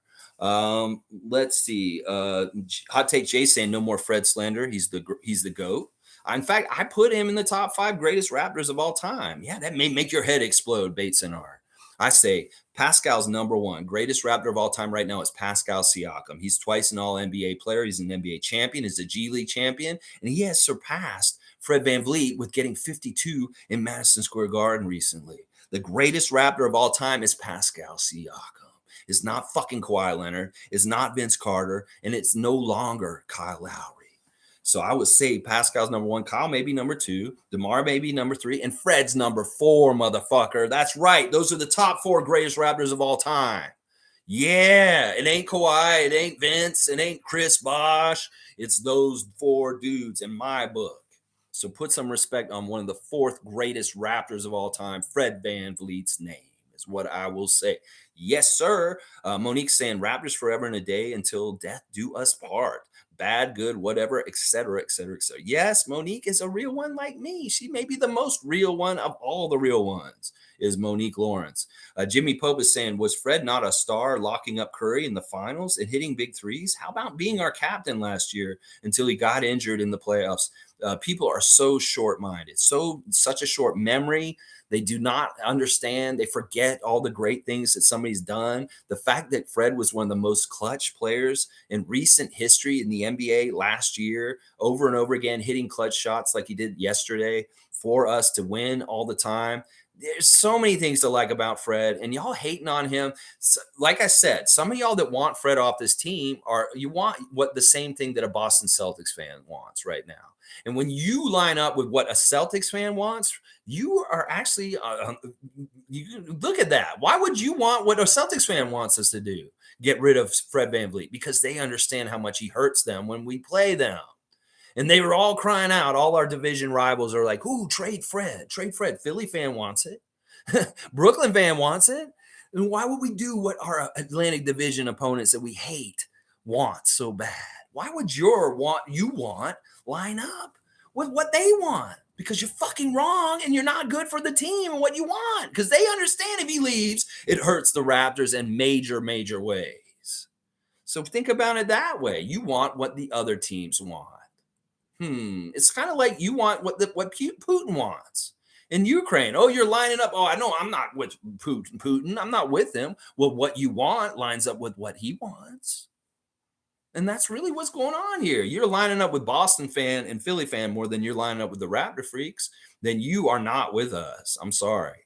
Because you sound more like them when you say you want Fred out of town. Because they really want him. They come in here and told us. The Boston fan and Philly fan have both come in here in the last year and said, will you guys just get rid of Fred? We hate playing him. They also want us to get rid of Nick Nurse. So everybody's adding to that noise too. It's the same thing. You want the same damn thing that Boston fan wants or Philly fans because they want it easier to play the Raptors because they know with Fred and Nick Nurse coaching this team that it's harder to beat us. So you think about that from that perspective. You want the same damn thing that our Atlantic Division rivals fans want. You're not on the right side. All right, let's see. Mike's saying facts. Seymour Pope. I love it. Tom Duke saying Fred VanVleet is our obvious leader chosen by our championship front office for his multitude of abilities and accolades. Yes. Yes. Oh my gosh. I'm so glad that we value him just like our front office does and not like these knuckleheads. Savage saying second behind Curry in 3-point percentage last year, wasn't he? See, Savage is even adding to the fire to help for Fred here. This is so fun when I see somebody who's been, a little bit of a troll coming like with facts supporting the Raptor Freak side. Thank you, Savage. Thank you. I understand you're a real one, even if you like to troll sometimes. You do care to a degree, but you're also funny too. So appreciating Savage today. Yes, Savage and catch and shoot before his injury. That is correct. G is confirming it. All right, Bateson saying, I'm not comparing Fred to myself or you. I'm comparing him to the talent around him.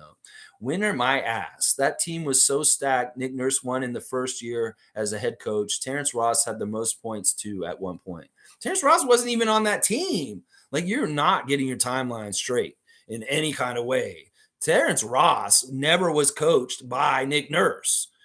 He was traded for Serge Ibaka while Dwayne Casey was still the coach.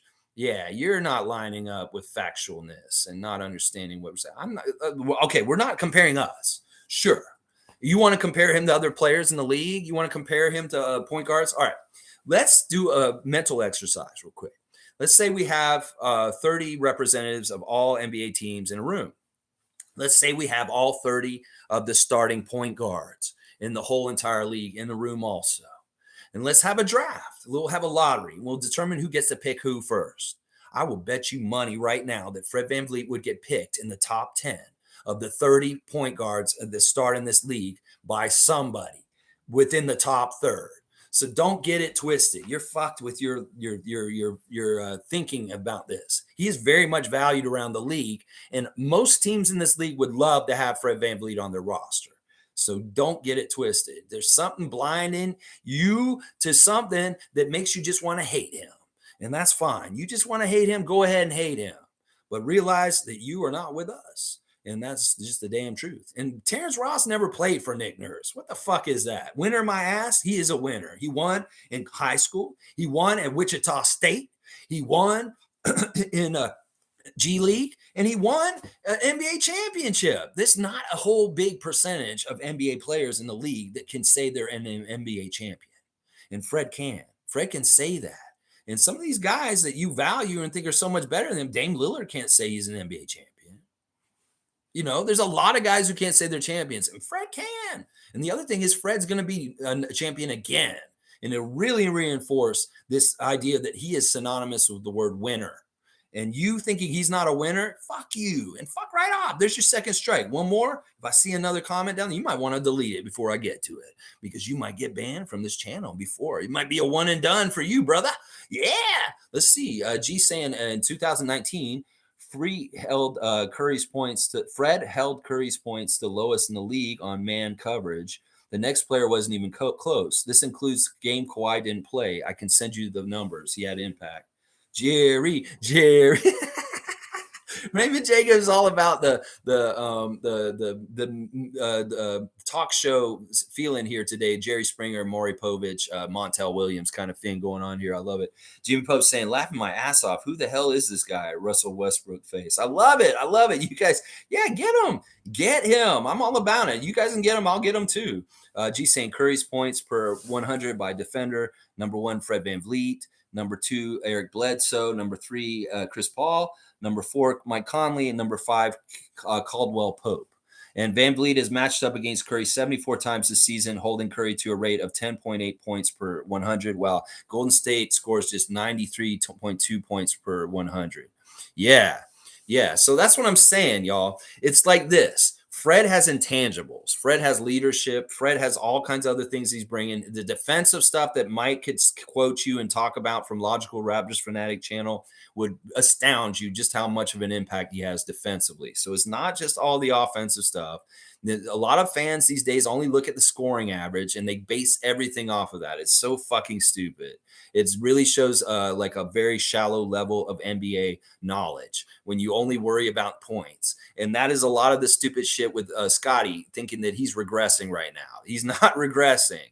He's playing better than he was in some ways last year because he's doing harder stuff and he's having success still.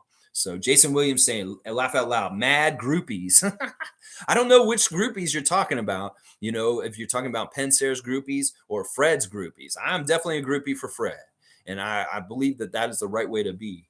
G saying, sorry, we aren't part of the anti-Fred cult. I'm just not going to get behind that. I just know that this man and who he is. Some people just don't like his swagger.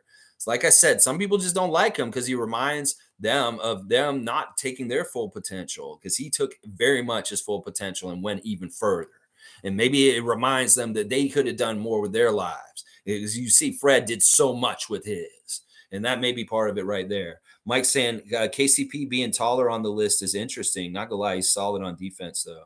He's on my fantasy team. He does good things, getting good solid threes, but I can't play him consistently because his output is not always like very like it's up and down. It's very up and down. I can't count on him.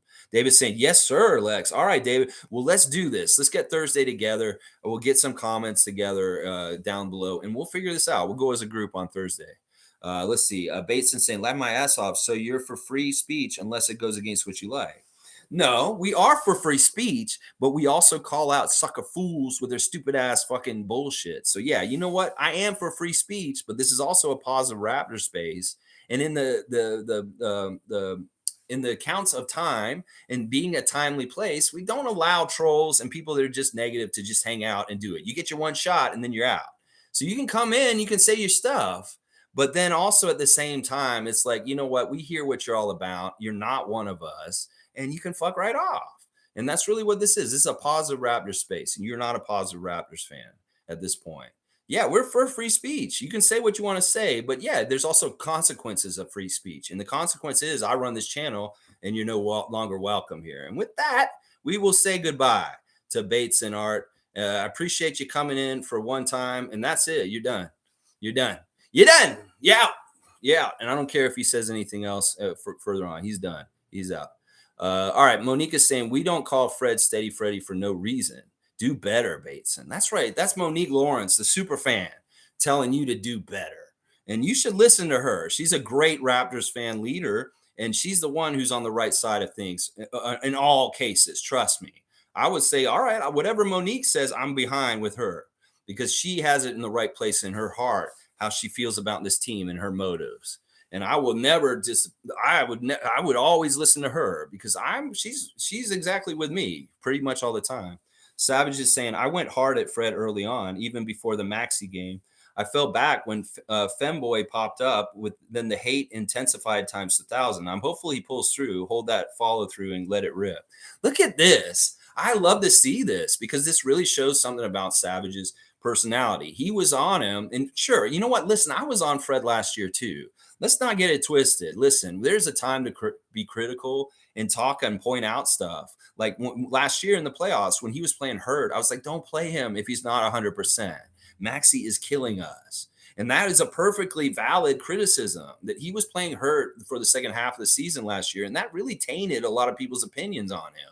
This is part of the reason why so many people hate him right now is because of stupid shit that maybe he shouldn't have been playing at that time. Well, they made the arrangement now between him and Nick that if he's not 100%, he will tell Nick and he will sit him. And they did that in that Orlando game a month or so ago.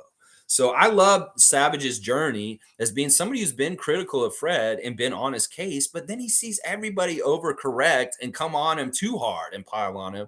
And he's like, no, wait, you guys are going a little too far. And now he's kind of flipped and he's saying, you know what, I'm going to stand up for him because all of y'all are way too much and it's overdoing it. I appreciate that, Savage. And you know what? I'm learning more about you today. Listen, my respect for you has been going up at times. I appreciate that you're an honest voice and a real voice, like Bateson saying, "Oh, I don't allow free speech." Well, I do. It's just that there's a parameters you have to stay in, and if you're just going to go like that, that's not free speech. That's just asinine opining that's out of your ass. Because a lot of what you're saying is full of shit. And we have a really good BS detector here, and we're finding it. And like, if you want to stand at a hill, there you die on it. There you go. Savage knows he's been smart enough and savvy enough. I've given him a couple strikes and said he's on thin ice, and he's still here. So you just have to navigate within our parameters, and you did not do that, and that's too bad. I really think that is this a real person, Mike? Because I don't think that it is. I think it's just it's a burner account for Misovich, is what it is. It's what it feels like to me right now. But I appreciate you, Savage, and I appreciate you like flipping and saying that you hope he comes through it and then he makes it through it. Fantastic. That's a real Raptors fan. I can tell his motives and his heart is in the right place. We're coming up on 3 hours. I'm gonna finish up the last couple comments and then I'll see y'all tomorrow for the preview. Yeah, Kareem saying, I don't know if I said this, but fuck them picks. We built this team from scratch. Let's win now. I'm with Kareem Thomas. I like that in some ways. I want to keep winning with who we have. And like, I'm not all about trading a really good player we have like OG to just to stockpile picks. I'm not about that. I don't think that's a good strategy in a lot of ways. We built him up and spent so much time developing him. Why do we want to give him at the point where he's just kind of at his optimum, like getting really good to another team to enjoy all that? We put the time and effort in the development. We should get the spoils of the rewards of it too. Mike saying, Bateson, bro, trust that stuff doesn't play here. Use basketball terms or to get your points off. Talk on the game. Use the facts and to be more defined, critical of the game for your information. There you go. Mike's even trying to tell him. You can't just say like, oh, he's not a winner. Oh, you can't just say like he sucks. You have to give me evidence and have a real argument for it. And then we can talk about it. And I will be open to criticism of him. It's not that I'm just like, oh, Fred's just perfect. He can do whatever he wants. No. We can be very critical of him here, but understand that the whole basic premise of it is we support and love our Raptors because they're our team. I didn't like Justin Champagnie sunning people, and I kind of hated him for a while, but I still loved him and supported him and wanted him to do very well on the team. And that was always there. I wanted to see him succeed, and that's the difference. I don't think you want to see Fred succeed. I think you just want to see him get bad, be worse and worse, and the team to be worse. So you can just say you were right and that we have to get rid of him. And that's the difference. That's what we're trying to teach here. If anything, we can teach you to be a better fan. How about that? If you're not even allowed to be here at all. So we'll have to see. But yeah, Mike's saying you got to have some evidence to back things up. You can't just be talking out of your ass, is basically what it is. Jason Williams saying that's a lie. I don't even know who Jason's talking to exactly, but I appreciate your subscription. Let's see. And then Monique's got the last word. Way to go, Lex. Go Raptors. See, she's like, way to go, Lex. All right. Thanks for joining me today for a reaction to the Portland Trailblazers game yesterday that we won. This is a good start for good feelings, and hopefully this inertia can continue to go. The Raptors showed a lot more capableness on their offense yesterday that we'd like to see continue. That if you guys can continue to play off each other much more, maybe do those stop and pops with a little bit of space. If the other team's not going to come up and meet you, then you can get easier shots. And I think that's what we were seeing with some of those mid-range shots at the very beginning of the game from OG and Scottie and Pascal. that hopefully our offense has figured some things out. Maybe also the players are like really more committed to playing off of each other. This will all make things go much better. Thank you, Freddie, for hitting 2 big threes late, because it really was a big part of why we won. But what did he say after the game? He gave the credit to the bench for making a big second quarter and giving us a good lead then to help us overall with the whole game. It's like, listen, every moment of the game, every position matters and adds up to the outcome of it. And we've been waiting too long in a lot of recent games to get initiated in there to make our will towards a win for us too late, when we can be taking more time earlier. And specifically, Scottie, you continue to come out there with a good aggression right away, and we will be successful. 2 games against Charlotte coming up, and then Atlanta. These are very winnable games. So let's take care of business and be cutthroat.